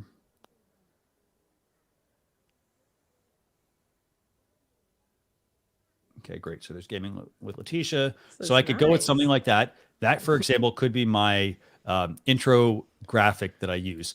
Let's say I want to change this color to like purple, for example. We want to change that one to purple as well. So I could easily just export this right now. This would be, for example, the intro graphic that I do. If I want to do an end screen, for example, we could stick with the same background and just do something like, thanks Thank you for watching. And then we can just move it up. And then we could put, for example, let's just say there's a website. We could literally just do that and export that. And now we have a design. So once we've exported this, we go into the brands tab. We go into overlay, for example, and we now have a set of overlays that we can work with. Right, right. So that's something to consider. The other thing I want to show you all real quick, I mentioned this earlier, by the way, I mentioned presentations in Canva. And I want to show you what this looks like real quick, just to answer this question, because it's a really cool feature. Okay, so let's say I want to make a presentation in Canva. Let's say I want to use this, and we're going to apply all pages. So let's say I'm finished with this. Let's say this is the presentation I did. So I went into Canva, I selected presentation, I picked a template right now, and I'm ready to present. So if I click on the present option, let's just leave it at standard. So as you can see here, this is actually really cool. So this is actually being done from Canva, screen shared into StreamYard. Like, how cool is this? It's full screen. And then what's also really cool about this is watch my cursor. So it's following my cursor on screen. And then obviously, like, I can also use my keyboard. For example, I'm just using arrow keys to move forward. This is so cool. And then there's also a feature. So for example, if there's a presenter view, you could open that if I want to go into that. As you can see, that changed the view of things for people. The other cool thing is they have these things called magic shortcuts built into this now as well. And as you can see there, if I hit the question mark, something really cool like this. So let's say I'm like, hey, let's do this, for example. Ooh. Or let's say I want to add, you know, a 5-minute timer to this. I can just simply do that. And now this is actually in my presentation right now, for example. That I'll be is able awesome. to shrink that down. There's also, let me see. There's also, you can do bubbles. Confetti. Let me go back and show you guys this. So let's see. I think it's O. Let's see. Yeah, bubbles. So there's bubbles. We can do confetti. Yes. How cool is this? A lot of confetti, actually. See, you want. By the way, if you hit the button too much, if there's too much confetti, There's a lot of confetti. Too much confetti. Yeah. So, so you can do that, and then there's we did bubbles. We did there's the blur mode. So if you hit the B, it blurs out the background, and then you can hit the X key, and that should actually maybe it's escape. Yeah, in my case it's escape, but that's how you can use Canva to actually do a presentation. So for somebody who's like asking about that earlier, love Canva. It's a great product, especially for the presentation side. Right. So definitely check that out. And I will say this: we also are going to have an episode coming up for Learn with StreamYard with Annette from another company called Easel. She's going to be on, I think it's May 5th on Learn with StreamYard. And we're going to have her on. She's going to talk about designing overlays because she runs a design company as well. Ooh. So, okay, do this. Let's do this, Leticia. Let's bring on Jeff when he's ready. Jeff, thank you for your patience, by the way. You're actually muted. I can't unmute you. Let's see. Oh, there you go. Yes. Yep. Say that. Okay. So I have a whole bunch of problems because I'm trying to start up with live streaming again because I ran into the problem of I kind of absolutely stuck on YouTube as creating tutorials. Okay. So I struggle with it, trying to do screen captures and then edit all that. So I want to do that part of my stuff on creating thumbnails and creating like banners and artwork like that. I want to do all that live. So I come back to you guys and y'all happen to be live today and we were talking about it all week long. So it was perfect timing for me. I have a few things set up. You know, I have mics that I can use. I have, of course, I'm using this now. I have my lighting and all the other fun stuff I want to do done. Okay. But where should I go next? I mean, do I stay with this webcam? Can I? Well, I mean, this is coming off my Mac, and I would prefer to go to one of my Sonys because I have 3 Sony cameras. Okay. But I don't know how to do any of this from there. Okay. So I will say this: what's the content about? That's the key thing is to be content. Like absolutely, it's you could get designing thumbnails, thumbnails, and designing stuff like that. I want to be able to. A lot of people ask me how I do my thumbnails, and they want me to make videos on it. I'm struggling to make that into a YouTube video that works for me. So I said, man, I'm just going to do it once a week live and just go over and help create some other people's thumbnails. Okay. So that's basically where I'm going with this. Okay, so I would say, for starters, I if you can offer that more than one time a week, I think that's pretty awesome. I think you're going to get a lot of people that want to be involved in that. Absolutely. You do have to remember you're giving away. You know, for example, maybe you're not doing everyone's set. Maybe like one thing I would say is, maybe you have like a Google form or something where you can send that out to your audience. Like, you know, hey, would you like me to build, build thumbnails for you live? You know, kind of like what we're doing here with live stream reviews. And you could do a session where somebody has to fill out the form and then you pick somebody based off of, you know, your criteria. Yeah, because at the beginning I was, I've been talking to a few people. I want to do a few banners. I think I call banners and thumbnails kind of the same thing because I design them thinking the same way. Yeah. But I have a few channels that are friends of mine, and that's where we're going to start. They want me to do their banner, and I'm like, well, unless I can make a video, I don't want to do it. I don't want to spend it. I want something out of it. So, so I'm going to design them live. and I was like, let's go live and let me figure this all back out and get it all situated. So I'm going to start with those guys. And then of course, from there, I want to absolutely start, here's a form you go fill out. I want to see your channel, and, I want to see that you're actually putting effort, because I hate giving stuff to people that aren't even trying. Yeah. It's kind of a waste of time. You got 3 videos in 1 year, and no, I'm not.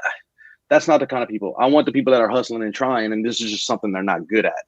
Yeah. So I really do feel like I'm going to end up with a Google form or something like that, because I use Google for everything else in my life. Yeah. And so I think that's a great way to do it. I'm going to probably start this off once a week, twice a week.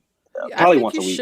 I think you should start something like maybe a paid membership club as well. So as you are teaching and showing them how to do it on your live show, for those who have questions or want you to check out their thumbnails or even try to edit it for them, though that content is for the people in your membership club, because you want to also ask yourself, where is this going to go? Like, where is this going to lead into? Are you just going to be the person that just gives out the free 99 information? If you are, then you are going to get people that are going to watch and probably not take vested action.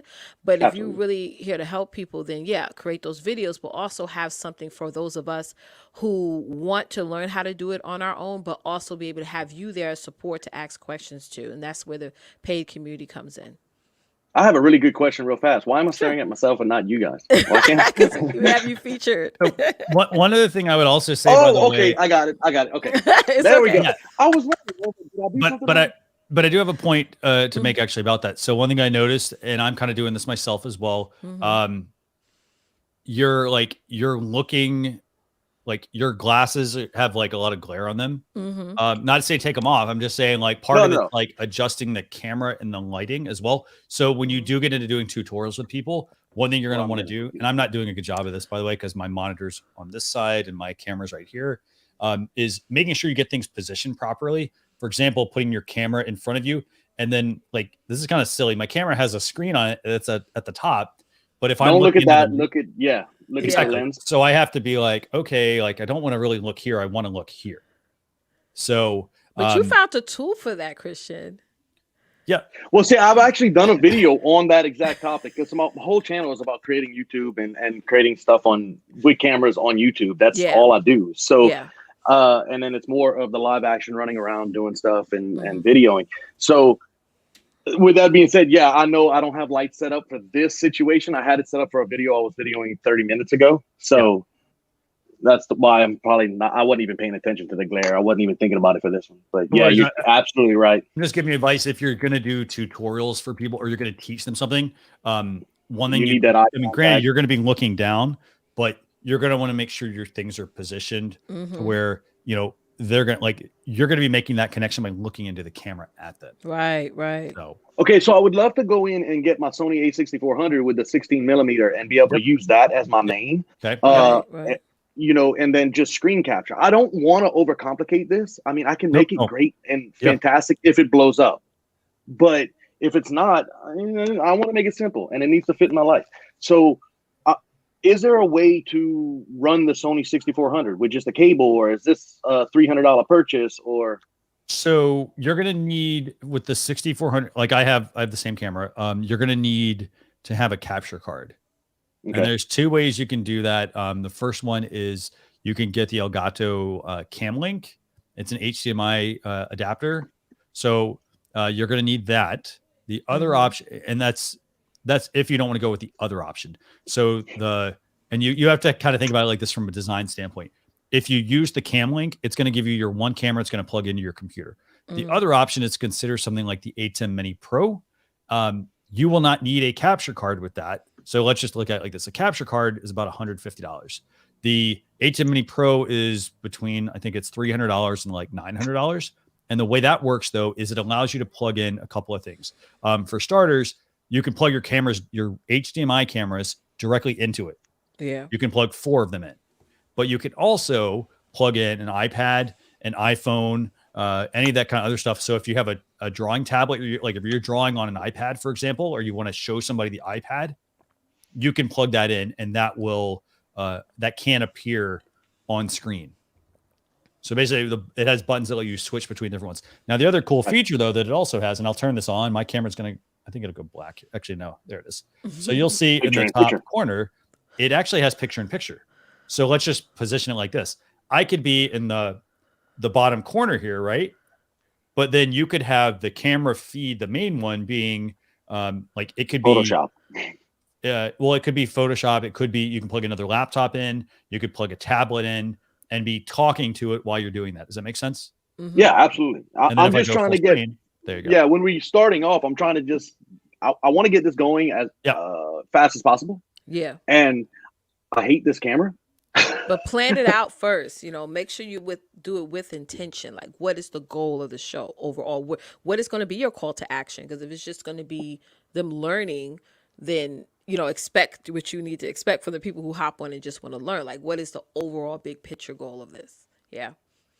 I mean, the whole goal, of course, is to push the YouTube, is to push learning and getting people to create more. I mean, that's my whole goal of everything. Right. So I know in the future I'm going to expand into money propositions and stuff like that. I don't care as much, even though I'm planning for it, if you know what I'm saying. Yeah. So I'm thinking about it, but right now it's content. And just to try to get the views up and I mean, I'm at like almost 1,500 subscribers now. I've been doing it for 3 years. Okay, so now is a great time to offer something. Yeah, you're good. Yeah, so I'm just getting to the point where everything's starting to establish and I'm starting to get my niche down and exactly where I'm going. Right. Yeah, and I know the direction I'm going and pushing straight for new YouTube creators. Basically, that's my target. Awesome. And that's what I want to help the most. So thumbnails is a big monstrous thing. So I have a couple of tips for you here. So the first thing is, okay, so you're doing a show about basically designing graphics for somebody potentially, right? So one thing I would do is, and like we're doing it because we're giving merch away, for example. By the way, use hashtag #LoveStreamYard if you want to enter a giveaway. But in your case, so let's say you don't have merch that you want to give away, for example, and your giveaway is your service, right? Or your templates. You could build a template. People pay for it. Yeah, you could do a bunch of stuff with this. Like you could say, like, for example, every week you could pick a winner to where the following week you do a live stream where you're designing a show for one person. So that's going to get people to tune in, for example, and you have a value placed on this, right? So then that way you're not just giving away things to everyone. It's I like that. They do have to. What was that? I like that one. I like the idea of being able to say, okay, so whoever tunes into this week, I'm going to pick one person that makes whatever, and pick one person. You're going to be on next week. So I think that gives me a good way of doing it. You're incentivizing. And I have a really good friend that's a member, he'll watch the background. He can troll people's pages to see who's good or not. So, well, so what you'd want to have a form set up, and that form would be like, anybody who wanted to enter would have to go there and put that information in the form. They'd have to put their channel in, things like that. Right. Google Forms will be great for that, and that will allow you to then learn more about who the people are that are tuning in, and learn more about their level as well. And then you can pick the ones that are going to typically work for the show at that point, and you can incentivize it by hey, if you fill out the form, for example, or use hashtag or whatever, that's how you can pick your winner. Like, i.e. your winner for each show. So maybe for your first one, if you don't have somebody in mind or you don't have anyone to start with. I have some. Okay, cool. Good. Okay, good. I have the first 5 shows kind of planned out. I'm going to do one of my thumbnails, one of my friends' thumbnails, and then I'm going to just talk about and make up something strange. That's basically the platform. I'm just going to say, okay, I'm going to get a random idea. And then that's just going to do my first 3 or 4 to get me used to it and get me flowing. Okay. And then I think out of those first 3 to 5, I can end up finding a couple of winners or a couple of people out of that from the other people that come in. And then that's where I can carry on from there. And then what you could do also off of this is you could offer like a Facebook group, for example, specific to, you could offer a Facebook group specific to, thumbnail design or something like that. And that's where hey, like you could say to enter, that could even be where they go enter. They could go there and join your group and then share certain information as well, like because you can ask questions at the beginning of the group. But lots and lots of potential there actually. So I do want to highlight a couple of comments real quick here. Let me see. So Vinny's saying Canva is very, and again, you remember you're going to be competing against the Canvas as well, but you're offering one thing, which is you're offering the you're not actually you're giving them the one-to-one help that they're not necessarily like that.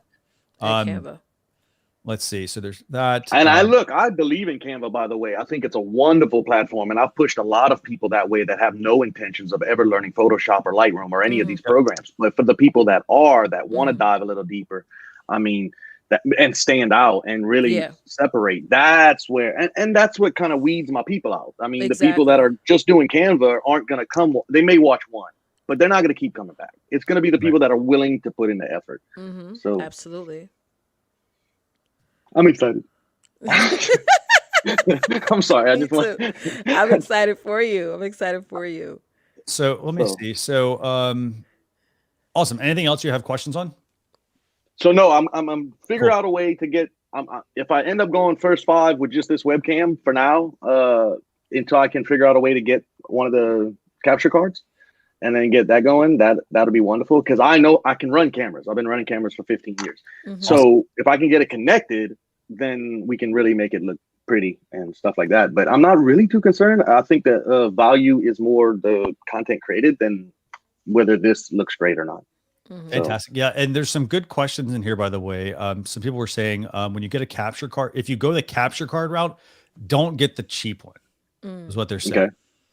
Okay. So what's the difference in prices on capture cards? We're talking like one's $20 and one's $150. So okay, there's a big difference. Be in the middle. Okay, be in the middle somewhere. All right, let me see. Let me pull up capture cards. Yeah, I'm not ready to spend 300 or 400. I'm not going to buy a board yet. I know my friends are telling me I'm going to need that one day, but I'm just not going to buy that yet. Yeah. Yep.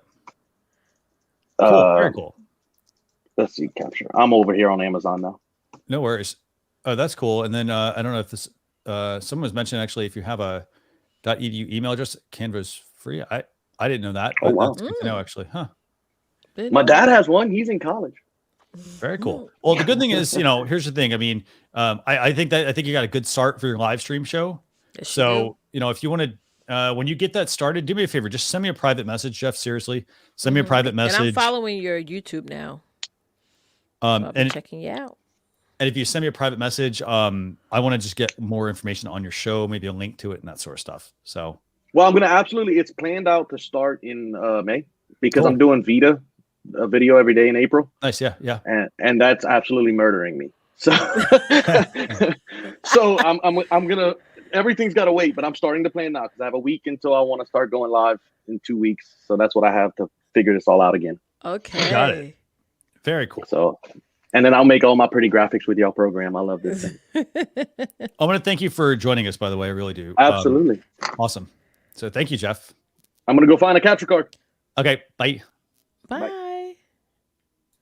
Okay, cool. So let's see. We got a couple questions real quick, Leticia. Sure. And then we're going to wrap things up because I know we've got a lot of stuff. We got some other projects we got to work on. So yes. Let me see. Milda, I'm not sure. You're asking, how do we do the words in a left corner? Are you asking like the comments or like when we bring our names up? Our names are entered and then there's an option if you go under brand and if you scroll to the bottom, there's an option that says show display names. So for example, I'm going to turn that off. There's our names that are disappeared. So you go under brands, scroll to the bottom, there's a button that says show display names. I can just turn them right on. I think that's the feature you're asking actually. Walter, by the way, no worries. Thanks for joining us. And I saw you tagged us because I think Walter actually won a t-shirt from us actually. Yes. So Walter's got a couple of t-shirts as well that he's a couple of t-shirts that he got from us, I think. And they look really, really good. So yeah. Thanks for joining us. Creative Girl of Color with Danielle B. How to get featured as a live streamer on StreamYard. So definitely do the Veda challenge. That's a good way because you get prizes and stuff like that. So yeah, so I'm not sure if your question is how do you get featured on live stream reviews or Veda. I'm not sure what your question is. If it's live stream reviews, we send out a link throughout the show to have you join us.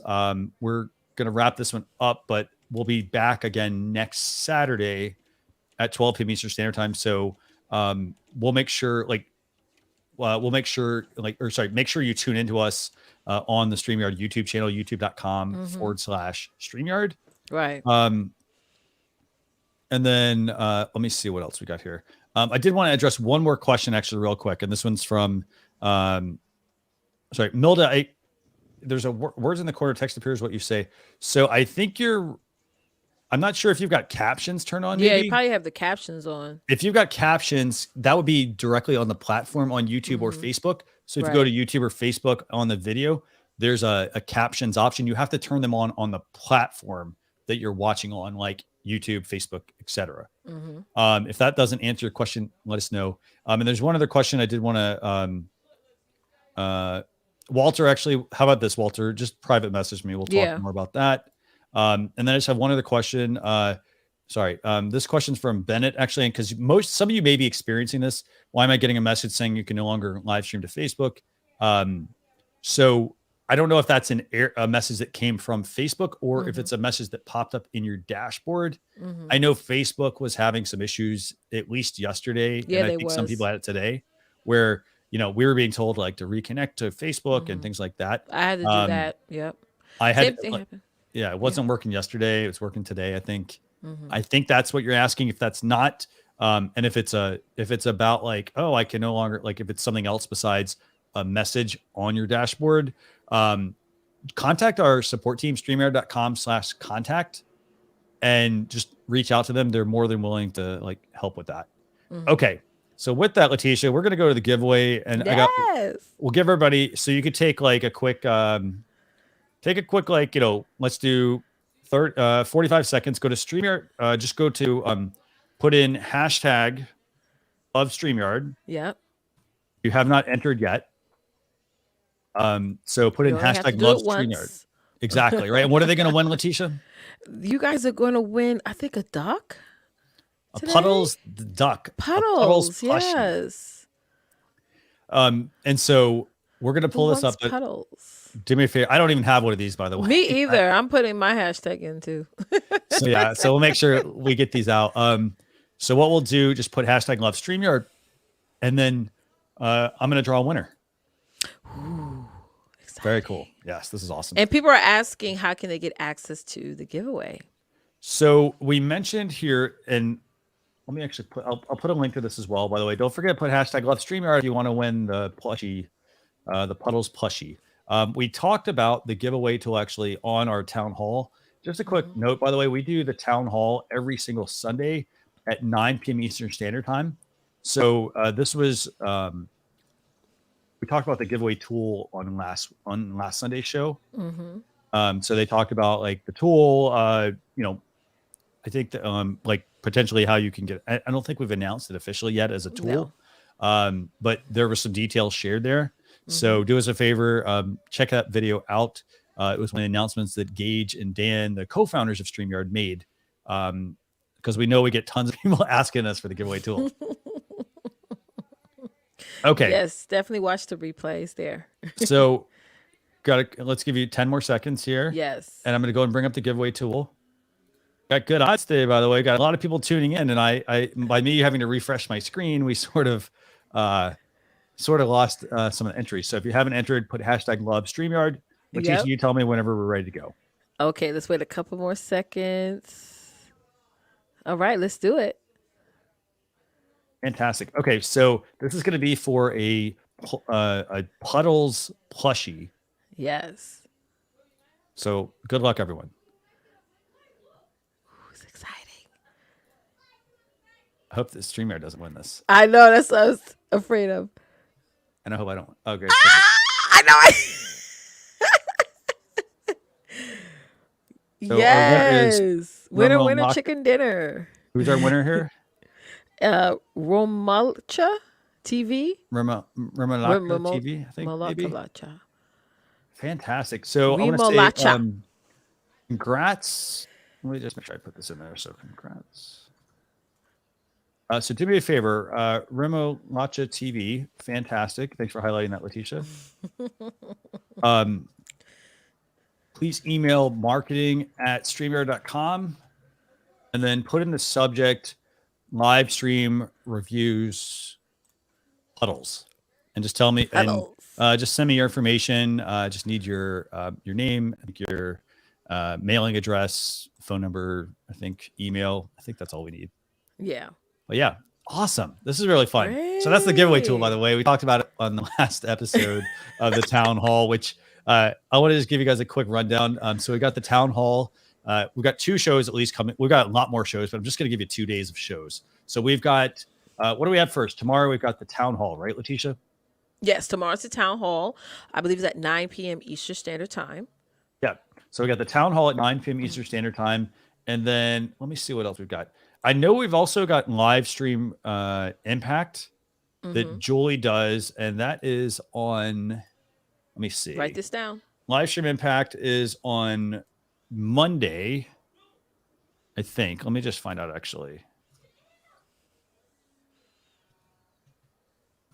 So we've got live stream impact. Let me just double check. I'm pretty sure it's I'm sure it's on Monday. I just got to get the time real quick. Yeah. Yeah. We gotta get the time that's the one thing I don't have. Yeah. So let me just check something. Yeah. So actually that's at, I think 2:00 actually. I think it's 2:00. So live stream impact, 2:00. Yeah. 1:00 Central Time, 2:00. Yeah. 2 p.m. 2 p.m. Eastern. So join us on Monday for live stream impact. So we've got 2 shows at least this week. Sunday, StreamYard Town Hall, 9 p.m. Eastern Standard Time with Gage and Dan. You'll learn more about StreamYard, anything new that we've got going on, and obviously they'll answer your questions and things like that. So definitely tune in to that. It's a great way to connect with them. And then also on Monday, we've got live stream impact with Julie Riley. We're going to be talking with, I think Rob Balasabas, I think is going to be on the show. So tune into that 2 p.m. Eastern Standard Time. Both those on youtube.com/StreamYard. But with that, Leticia, I don't have anything else. Anything else on your end? Oh, we're good. We're good to go. Thank you guys so much for watching. We had a good round of questions today. Great guest, and keep streaming. Definitely, yes. So we'll see you all next week. But with that, I want to thank everyone for watching. Next week, by the way, 12 p.m. Eastern Standard Time, right? Yep. So thanks a lot for tuning in, everyone. Happy streaming. And remember, don't forget to reach out to us on the StreamYard Facebook group, subscribe to us on YouTube, and much more. And obviously, just keep leveling up your lives every single time that you do them. But thanks a lot, everyone. Bye.